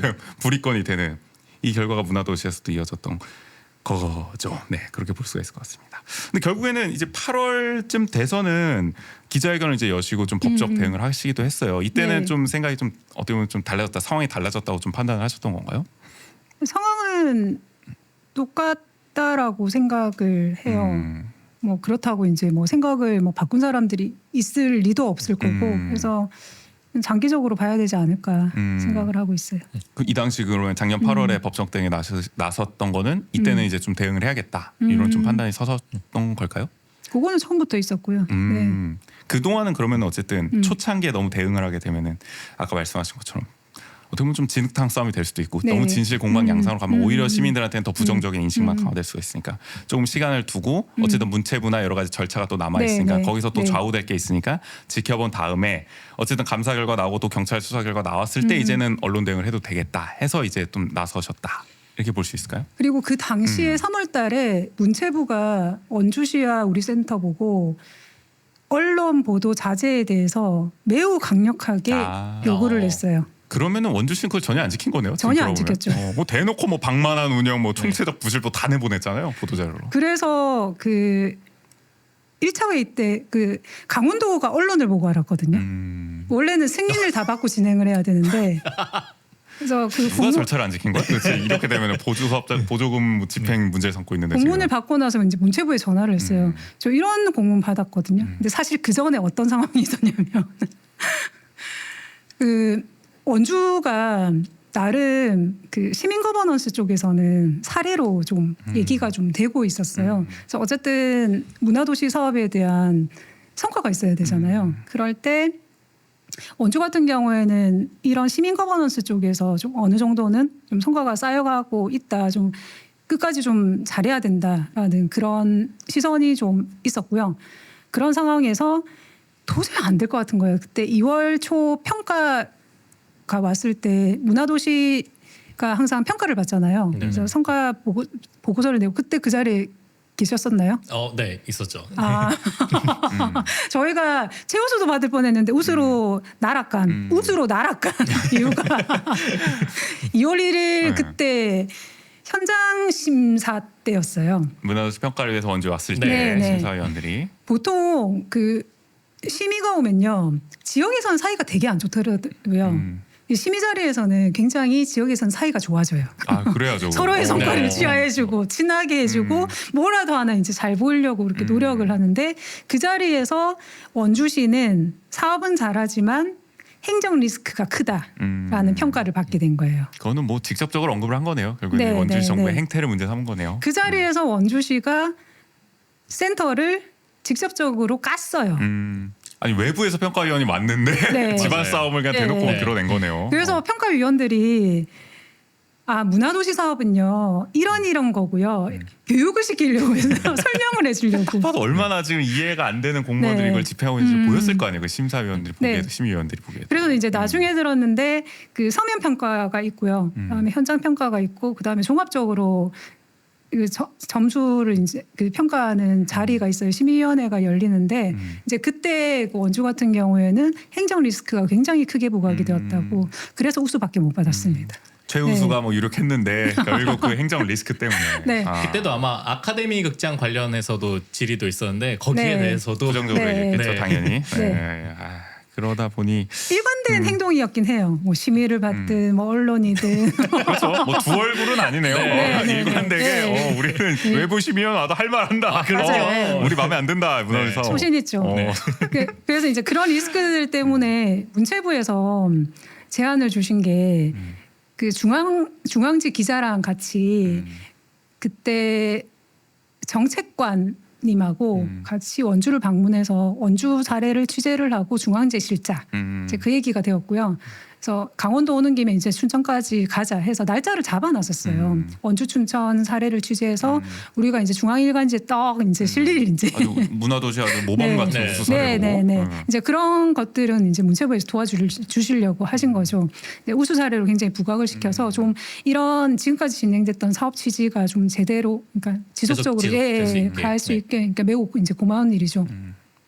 그게 정해져 있었는데 공문이 이렇게 온 거죠. 그래서 문체부에 이제 전화를 해서 확인을 했는데 그들도 몰랐던 거예요. 그러고 이제 강원도는 언론 보고 알고. 그래서 마치 그 주에 12월 3일 사태 같은. 다들 뭐 언론 보고 알고. 그래서 바로 이제 뭐 강원도에서 뭐 원주 뭐 회의하고 센터 찾아오고 바로 이제 문체부에서 이제 현장 점검하러 나오고 하니까 제 추측인데 원주시는 몰랐을 거라고 생각을 해요. 이렇게 현장으로 직접 강원도와 원주시가 올 거라, 문체부가 올 거라는 거. 네. 이렇게까지 심각해질 거라고 예상을 못했군요. 왜냐하면 진정 원주시 사업이기 때문에 원주 시비가 들어가요. 그렇죠. 근데 문제는 도비랑 국비도 들어가요. 그 매칭 사업입니다. 분명한. 그리고 법정 국가 사업이고. 네. 근데 시비만 생각한 것 같아요. 그래서 참 이거를 그냥 민간 위탁 주는 그냥 사업처럼 생각했던 것 그러게 같아요. 생각하죠. 이렇게 네. 직접적으로 모르는 거죠. 얘기해요. 문체부에 얘기를 해요. 원주시가 알아서 하겠다고. 진짜 얼마나 황당했을까? 얘네 뭐지? 뭔지는 알고 나온 건가 지금? 그래서 문체부가 이렇게 얘기하는 거죠. 자, 잘 들으세요. 보조사업자는 원주시예요. 원주시가 그러니까 따지고 보면 네. 원주시에 위탁을 준 거야. 그러니까 뭐 굳이 그 원주시의 사고 구조로 네. 파악을 하자면 문체부 입장에서 봤을 때는 근데 이제 와서 원주시가 막 우리가 알아서 할게요 위탁을 받아놓고서는 그런 꼴이잖아요. 알아서 해야 돼. 알아서 해야 되는데. 정말 황당한 거죠, 그러니까. 네.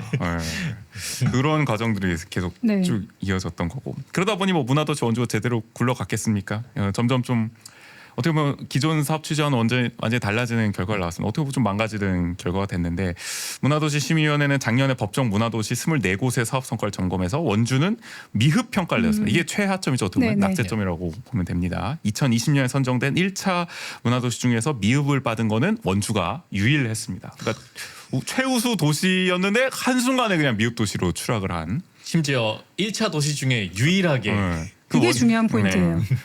그 원인. 네. 아까 말씀드렸듯이 문화도시 사업은 기반 조성 사업이 생태계 조성 사업이기 때문에요.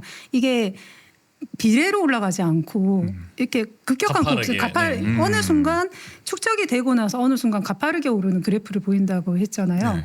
이제 그 상황에서 1차 도시는 보시면 아시겠지만 웬만하면 다 우수예요. 그러니까 1차 설사 도시는 그뭐 네. 1년차, 2년차 때 조금 낮은 네. 점수를 받았더라도 이제 네. 4, 5년차 되면은 올라가는 게 1차 도시가 1년차, 2년차 때 미흡이 있었거든요. 도시들을 보면 몇 개 도시가 이제 나왔단 말이에요. 이제 영도 같은 경우가 이제 가장 우수 그래프를 그렸죠. 미흡에서 우수로 갔고 우수에서 이제 드라마틱하게 최우수로 이제 올라갔는데. 드라마틱하게 이제 올라갔죠. 보통 그런 곡선을 그리는데 1차에서 미흡이 나왔다라는 거는 문화도시 사업을 안 한 거예요.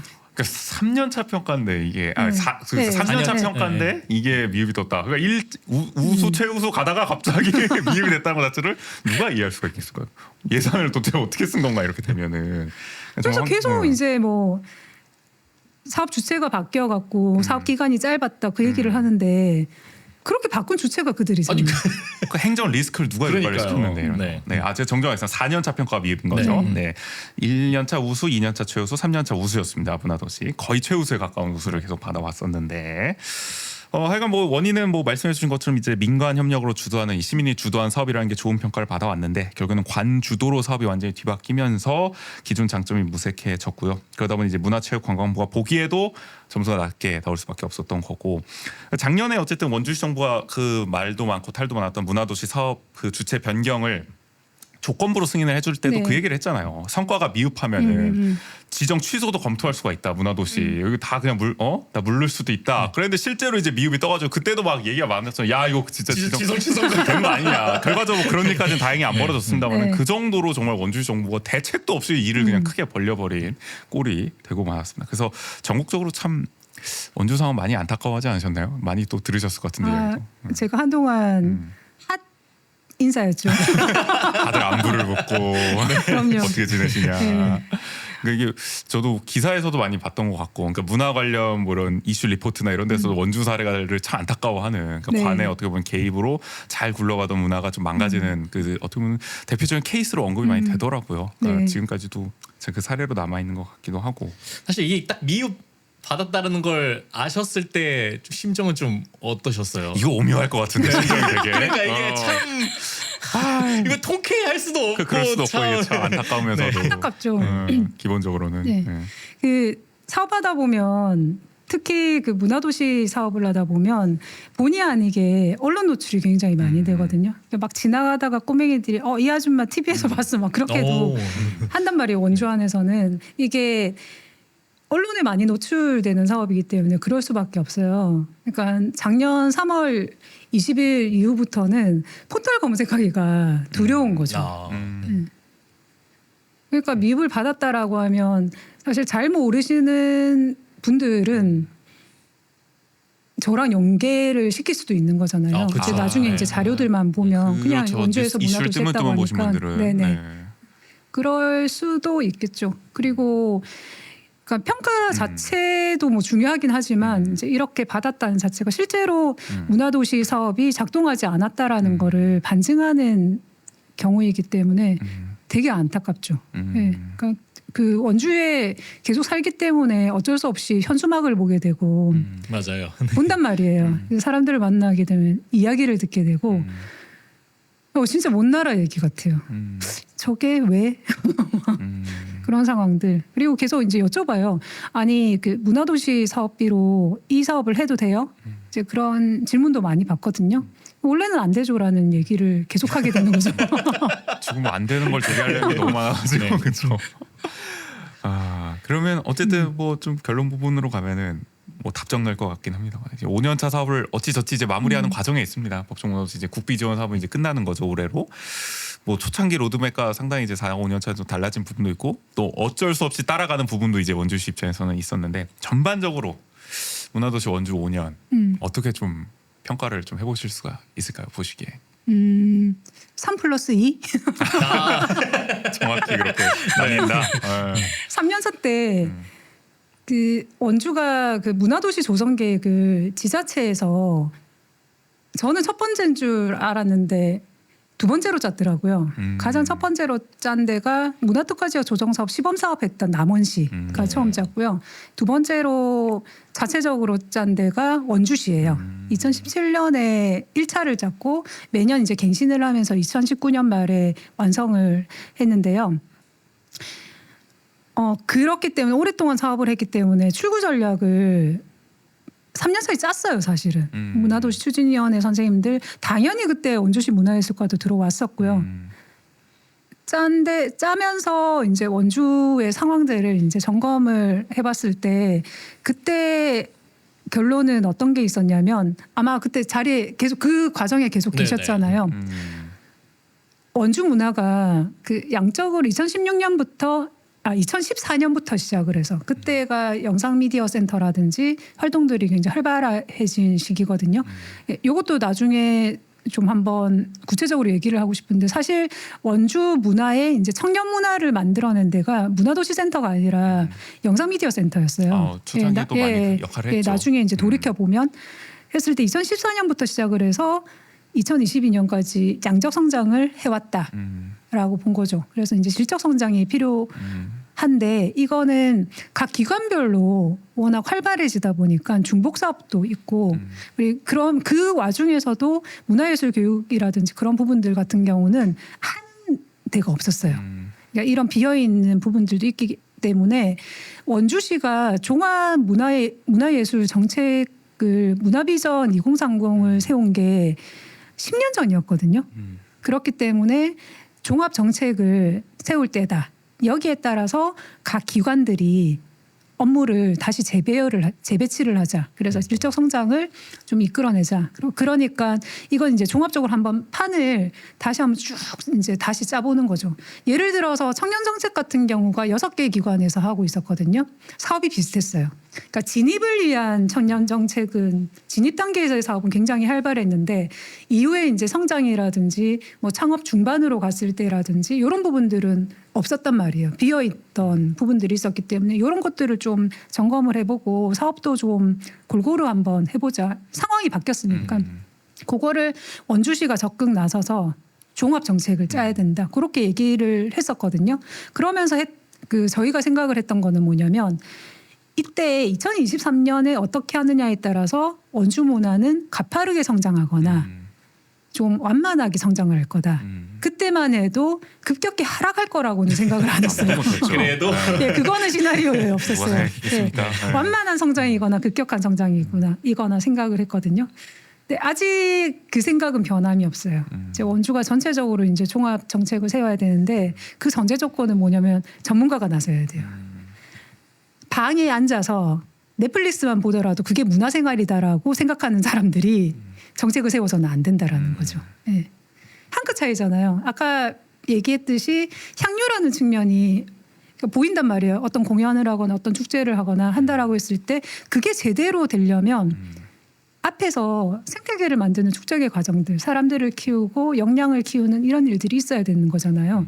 그렇게 봤을 때 이 역량을 만들고 이런 생태계를 만들고 사업을 만들어내는 이 전제 조건 없이 이게 그대로 이루어진다라고 보이는 것만 생각하는 사람들이 정책을 만들어서는 안 된다라는 거죠.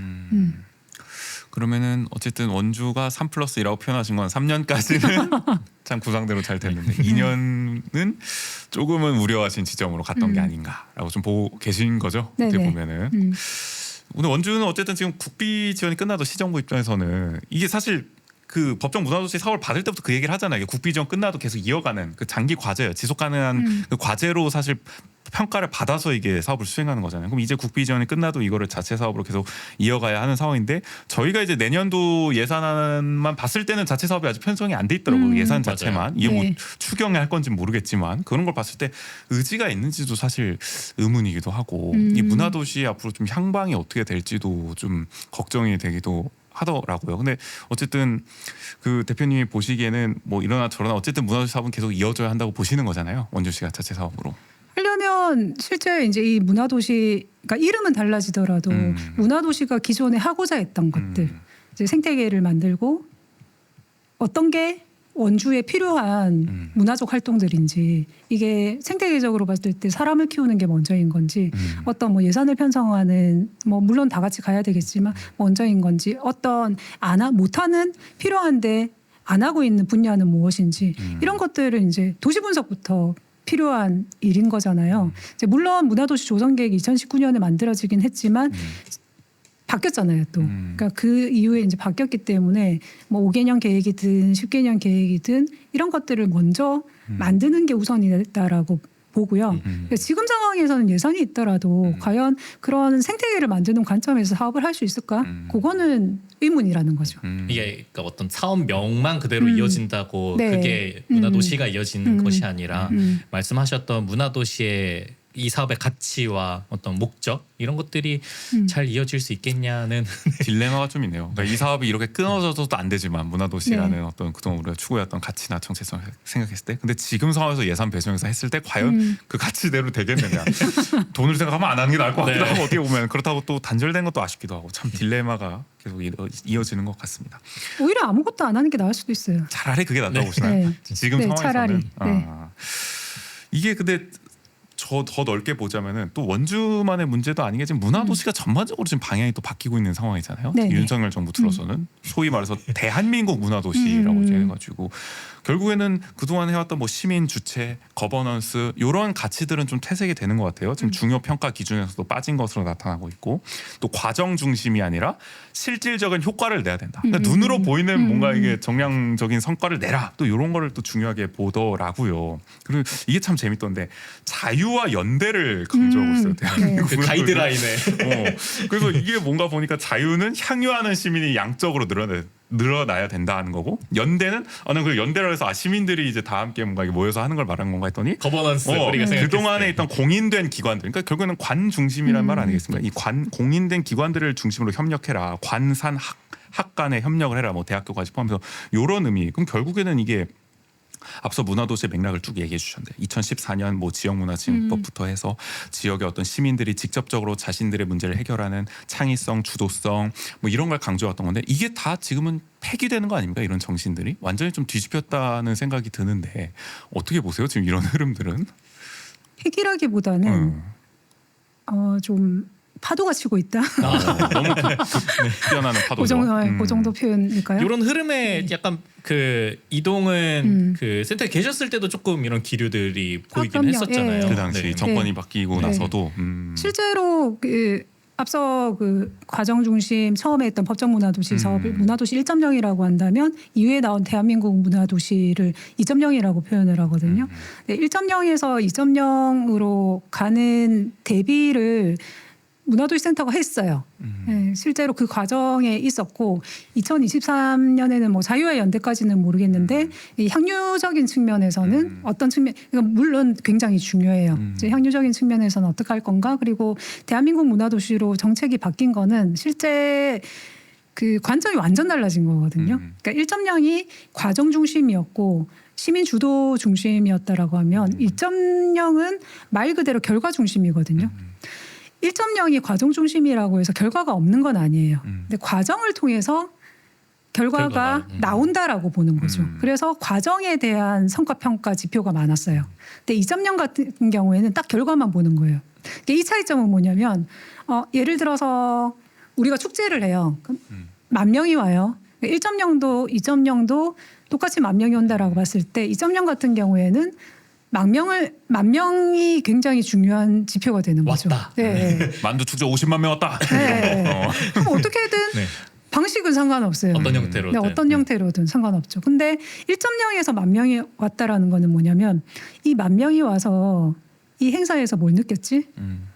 그러면 이 여기에서 경제적 효과는 어떻게 창출되었지?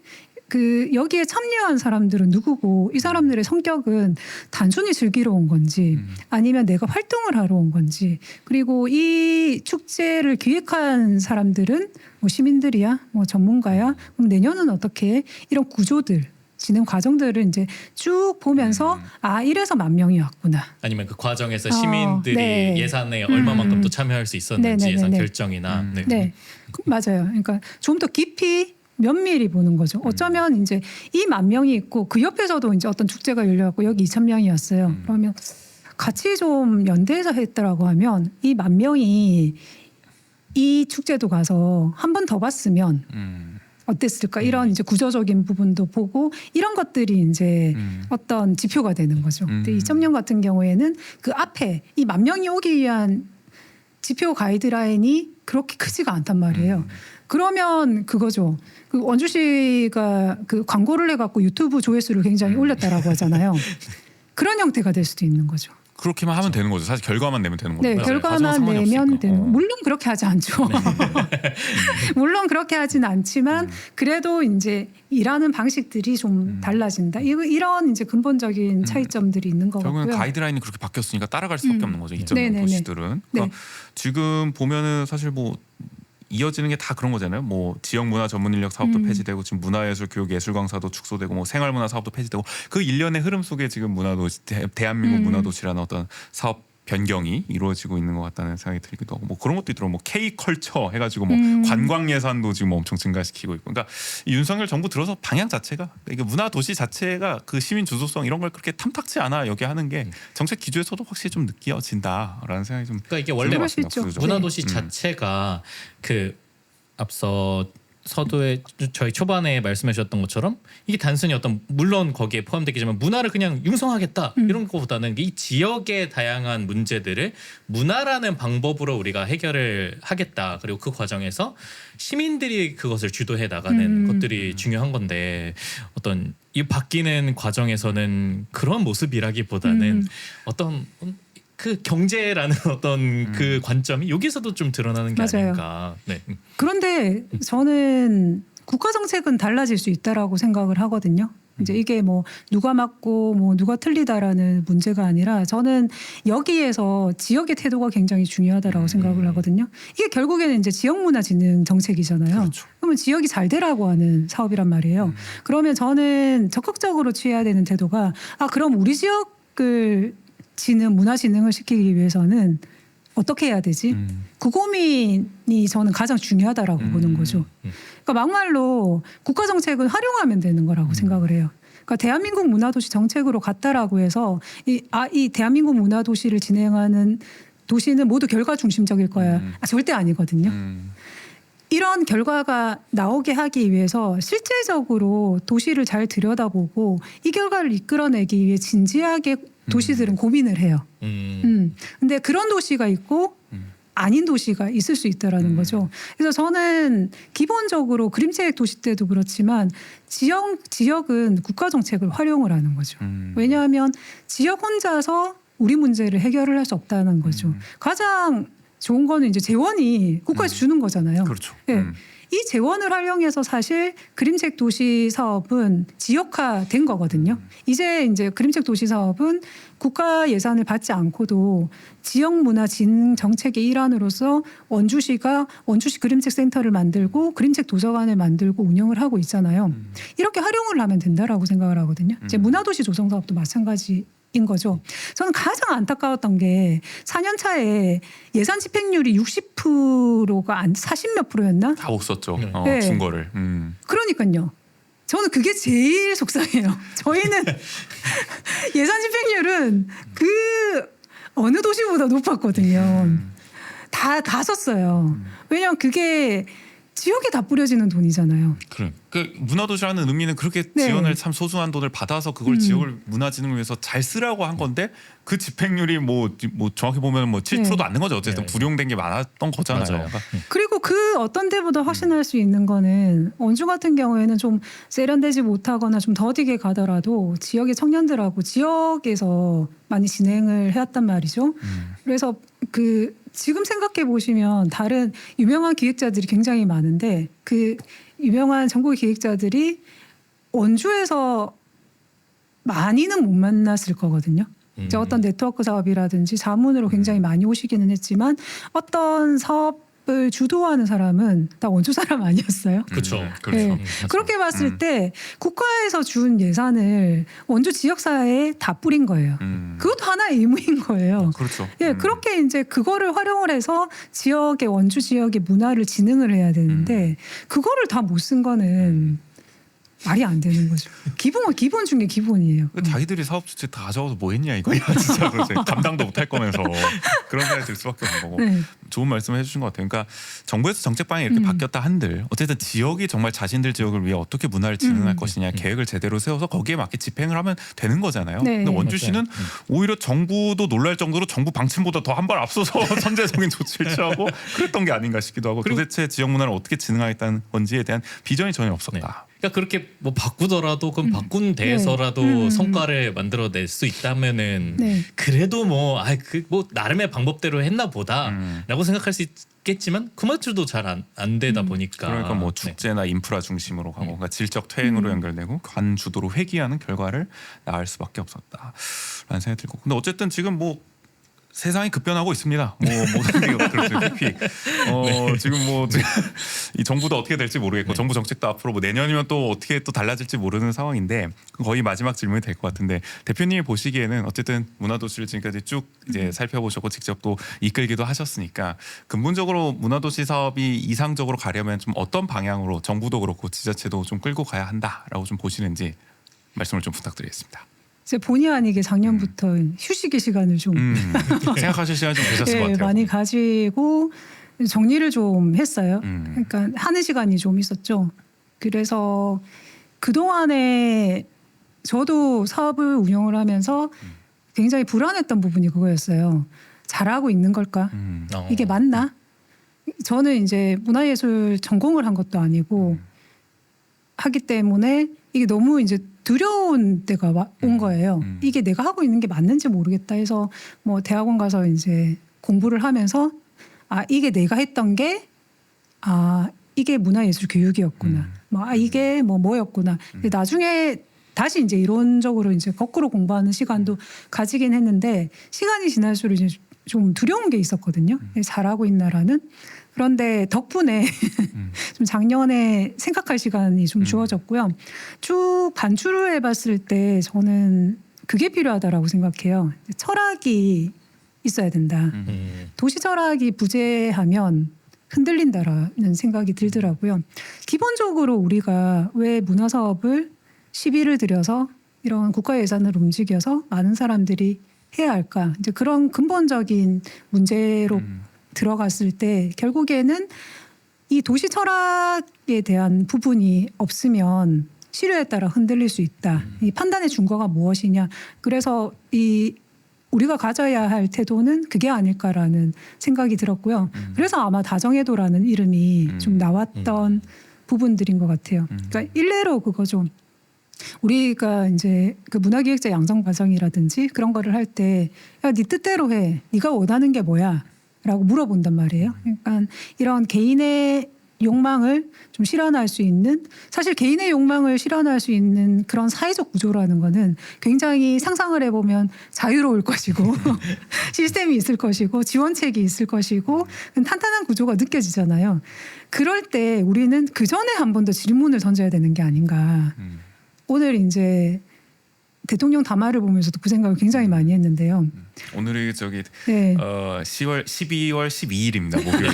이때 그날 의미 있는 담아. 날에. 네. 이게 방송에 나갈 때는 이게 어떤 파급력을 가져갈지 모르겠지만 네 맘대로 하면 안 된다. 네가 좋아하는 거를 알아야 되고 그러니까 내가 좋아하는 거를 알고 내 취향대로 내 자유대로 사는 거는 좋은데 그 전에 알아야 될 거는 사회적 윤리와 중요하죠. 네. 사회적 책임과 내가 이 자리에서 뭘 해야 되는가. 이게 사전에 철학적 관점에서 내 책임에 대한 사회적 책임이 정립되지 않는 한 마음대로 하는 거는 오늘 12월 12일 날 그 담화의 내용처럼 나올 것이다. 저도 그 GZ대 그 문화인력 양성 과정을 하면서 비슷하게 느꼈던 지점이 그거였던 것 같아요. 그러니까 이제 각자 하고 싶은 기획들을 막 하는 과정에서 그때 담당자님께서 그 계속 이런 기획 뭘 할 건지 같이 얘기를 나누는 과정에서 근데 그거 왜 하고 싶어? 이 질문을 굉장히 계속 많이 던져주셨거든요. 그래서 그때는 왜 자꾸 저걸 묻지? 난 그냥 하고 싶은 건데. 근데 소피스트죠. 그런 네. 과정에서 어떤 내가 기획자로서 어떤 이거를 공적인 예산을 가지고 어떤 이 프로그램들을 만들어 나갔을 때의 사회적 의미에 대해서 계속 좀 그걸 좀 생각하게끔 만들어 주셨던 게 아닐까라는 생각이 들더라고요. 그래서 그 경험이 저는 이후의 과정에서 이런 기획 활동들을 해오면서 되게 중요한 자산이 되었던 것 같아요. 그때는 되게 힘들고 어려운 그 과정이라고 느꼈었는데, 그러니까 그런 고민이 있어야지만 그 나의 욕망을 물론 이제 담아내는 거지만 그것이 우리의 어떤 작은 공동체 아니면은 좀 그게 더 나아간다면 뭐 우리 지역, 뭐 우리 시, 뭐 더 나아가서는 우리 나라가 될 수도 있겠지만 그런 부분까지도 고려할 수 있는 기획이 되지 않을까. 근데 그러니까 그게 안 되니까 어떻게 보면 이 공공 예산을 자신의 사적 재산처럼 문화 영역에서도 그렇게 쓰는 사람들이 또 늘어나기도 하고 그런 게 나타나는 게 아닐까 하는 생각이 들어요. 한편으로는 이 어쨌든 문화도시 원주 사업을 하면서 우리가 시민들한테는 참 그런 질문을 함께 나누기도 하고 담론을 여러 가지 모았지만 정작 이런 질문들을 또 받아야 할 정치인이나 또 행정가, 이제 언론들은 그런 고민을 하지 않다 보니까 이런 문제가 벌어졌을 때도 그런 게 그냥 관의 주도로 그냥 일사천리로 이루어진 또 결과를 낳지 않았나 싶은 생각 들고, 만약에 우리가 또 다른 문화도시 사업을 또 계속 이어간다면은 그런 부분의 한계 지점을 좀 파악을 하고 또 달라져야겠다라는 생각을 좀 하게 되는 것 같습니다. 오늘 어쨌든 이렇게 꽤 긴 시간 동안 1시간 30분이 넘어갔습니다. 오늘. 네, 이 문화도시 원주의 3+2년을 한번 그러게요. 5년 그냥 하면 김사현 대표님과 함께 회고해보는 시간을 가져봤는데요. 마지막으로 일단 뭐 오늘 소감과 함께 앞으로 좀 어떤 또 활동을 할 계획인지 청취자들께 또 한 말씀 네. 부탁드리겠습니다. 오랜만에 뵈서 너무 반갑고요. 개인적으로 너무 반갑습니다. 네. 정말. 좋아요. 그 2016년에 이제 만난 청년들 근데 이제 제가 초대받는 입장이 되잖아요. 그렇네요. 네. 네. 이런 자리가 이제 계속 있으면 좋겠다라는 생각이 들고요. 그 작년에 그런 상황이 일어나고 가장 많이 받았던 질문 중에 또 하나가 아직 원주에 살아?였어요. 정말 네. 한 번쯤 다들 들어보셨을 맞아요. 거예요. 네. 저는 이제 고향도 아니고 하기 때문에 이제 일 때문에 이제 왔기 때문에 그리고 때마침 시청 앞에 살아요. 또 가까운 곳에. 네. 그래서 제가 그 조국인 대표님께 항상 건의를 드렸는데 무실동은 지금이라는 그 코너 이름 마음에 안 든다. 무실 동민. 또 무실 동민의 네. 심정은 저희가 헤아려 보질 못했었네요. 네, 무실동 주민으로서 우리 지역구 국회의원님께서 네. 꼭 이번 주 토요일 투표를 좀 잘해주셨으면 좋겠다. 시국에 맞게 이런 얘기들을 좀 하고 싶고요. 원주가 좋아요. 그런데 잘 살게 해줘야 되잖아요. 이제 이런 정말 시민들의 삶을 좀 잘 들여다보고 보듬어주고 누가 살고 있고 어떤 생각들을 가지고 있는지 그런 데가 되었으면 좋겠어요. 네. 살고 있는 사람이 너 아직도 살아? 라는 그런 질문을 받는 거 너무 가슴이 아프잖아요. 그렇죠. 네. 그렇습니다. 어쨌든 소통을 강조하시는 우리 내년엔 바뀌시겠죠. 전국이 요동치듯이. 그러니까. 어쨌든 문화도시 3+2년 이게 회고를 해보면서 뭔가 어쨌든 좀 달라졌으면 좋겠다라는 말씀만 거듭 드리게 되는 것 같아요. 네. 좀 아쉬움이 좀 많이 남는 것 같아요. 확실히. 맞아요. 그러니까 네. 3년에 어떻게 보면 이런 상승 곡선을 그리던 시기가 있었고 이제 기하급수적으로 나가던 시기에 이게 저초가 된 거니까.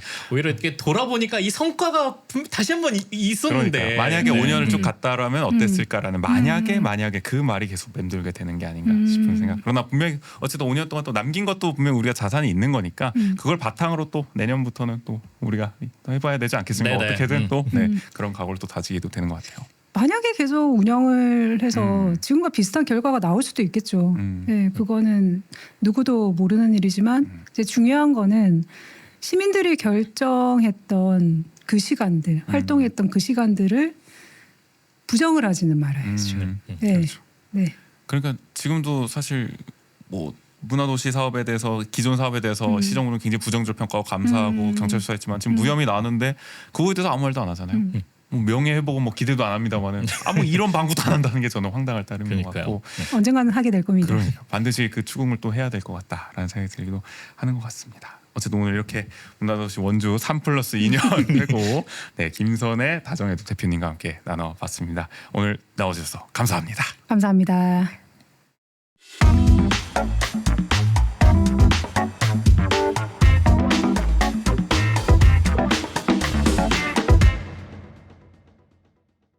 녹음하기 전에 제가 그 내년도 문화도시 사업 그래서 원주 어떻게 하겠다는 건지 궁금해서 사업 계획을 정보 공개 청구했어요. 네네. 그리고 사업 계획을 짜긴 짠 것 같아요. 왜냐하면 그 정보 공개 포털 들어가면은 원주시가 생산한 정보 목록을 볼 수 있잖아요. 그 중에 2025년도 문화도시 조성 계획이 있거든요. 어떻게 할지에 대해서. 그래서 제가 냉큼 신청을 했거든요. 그랬더니 뭐 역시나 거부를 때리더라고요. 공개 불가다. 거부할 이유가 없지 이유요? 않아요? 이유는 문화예술과니까. 아니 농담이고 내부 검토 중이라는 이유로 거부를 때렸는데 그래서 내가 이걸 왜 거부 때냐? 우리 세금으로 그렇죠. 문화도시 어떻게 하겠다는 건데 궁금해서 시민의 한 사람으로서 신청했다 이의 제기를 딱 했는데 그것도 거부를 해가지고 결국에는 공개를 안 하더라고요. 못 받았습니다. 진짜 거부할 이유가 없는데 왜? 그럼 뭐 문화예술가는 그동안 뭐 이유가 있어서 거부했습니까? 그동안 뭐 다 그랬지. 아마 뭐 내부적으로 아직 확정이 안 된 계획들이 좀 있나 봐요. 그러니까 그 할지 말지 모르겠어. 어디까지가 확정이 안 된 건지. 근데 뭐 계속 검토 중이랍니다. 네. 근데 뭐 일단 사업 계획도 아직 뭐 확정이 안 난 것 같고 뭐 이런 행동들을 보면 네네. 그리고 예산서도 우리가 보면은 내년도에 문화도시 자체 예산이 편성이 안 돼 있는 것 같거든요. 지금 그렇죠. 봐서는. 네. 그럼 이걸 뭐 추경으로 돌리겠다는 거지. 그것도 사실은 말이 안 되는 건데. 아니 이게 1년짜리 사업이잖아요. 그렇죠. 대개가. 근데 그러면은 본 예산에 당초 세웠어야지. 네. 그러니까 추경은 이제 보통 이제 한 5월쯤 들어가니까 그때 하면 이제 또 늦는 거 아니겠습니까? 그래서 사실 잘 이해는 안 되고. 이러다 진짜 작년 모양새 같이 하반기에 부랴부랴 그냥 그렇죠. 사업하고. 그러면 사실 문화도시 하는 의미가 없죠. 맞아요. 그런 식으로 할 거면은. 그래서 궁금하긴 합니다. 지켜볼 일인 것 같고요. 자료가 나오면 바로 확인을 해보도록 하겠습니다. 혹시 뭐 아는 분이 있으면 제보를 좀 부탁드리게요. 네. 내부자에 따르면 아니 그렇게 얘기하면 안 돼. 요즘에 또 제보 시즌이긴 해 근데 네. 여기저기서 뭐 다들 제보하는 세상 아니겠습니까? 맞아요. 그건 그렇고 저희 다음 주에는 연말이니까 어김없이 올해도 해보도록 하겠습니다. 원주시 10대 뉴스 꼽아볼 텐데요. 인제 가면 언제 오나 우리 호정이도 출연할 예정이니까 많은 기대 부탁드리겠습니다. 네, 언제나 그렇듯 또 원주 아는 척에선 여러분의 이야기를 받고 있습니다. 방송을 들은 후기, 원주에서 살면서 겪은 소소한 에피소드, 요즘 고민 등 어떤 이야기든 좋습니다. 주제와 분량 상관없이 마음껏 보내주세요. 이야기를 보내주실 구글 폼 링크는 영상 설명, 댓글, 저희 SNS에 달아놓겠습니다. 원주 원청은 여러분의 후원으로 운영합니다. 보내주신 소중한 후원금은 저희 방송 제작에 큰 힘이 됩니다. 유튜브는 자막으로 나가고 있고요. 에피소드 설명, 댓글, SNS에 관련 사항 안내해 놓겠습니다. 후원하고 메시지 남겨주세요. 원전의 척은 유튜브, 스포티파이, 팟빵, 네이버 오디오 클립, 플로에서 감상하실 수 있습니다. 취향과 여건에 맞는 플랫폼에서 들으시고요. 매일매일 강원도와 원주 이야기 매일매일 강원도와 원주 이야기를 올리는 인스타그램, 페이스북 계정도 운영 중입니다. 지역이 어떻게 돌아가고 있는지 궁금하시다면 팔로우 부탁드릴게요. 이게 처음 나눠서 해봤더니 어렵네. 쭉 읽던 거랑 다르네. 그러니까 오늘 145회 2부는 여기서 마무리하겠습니다. 지금까지 진행의 정재 조국인이었습니다. 모두 안녕.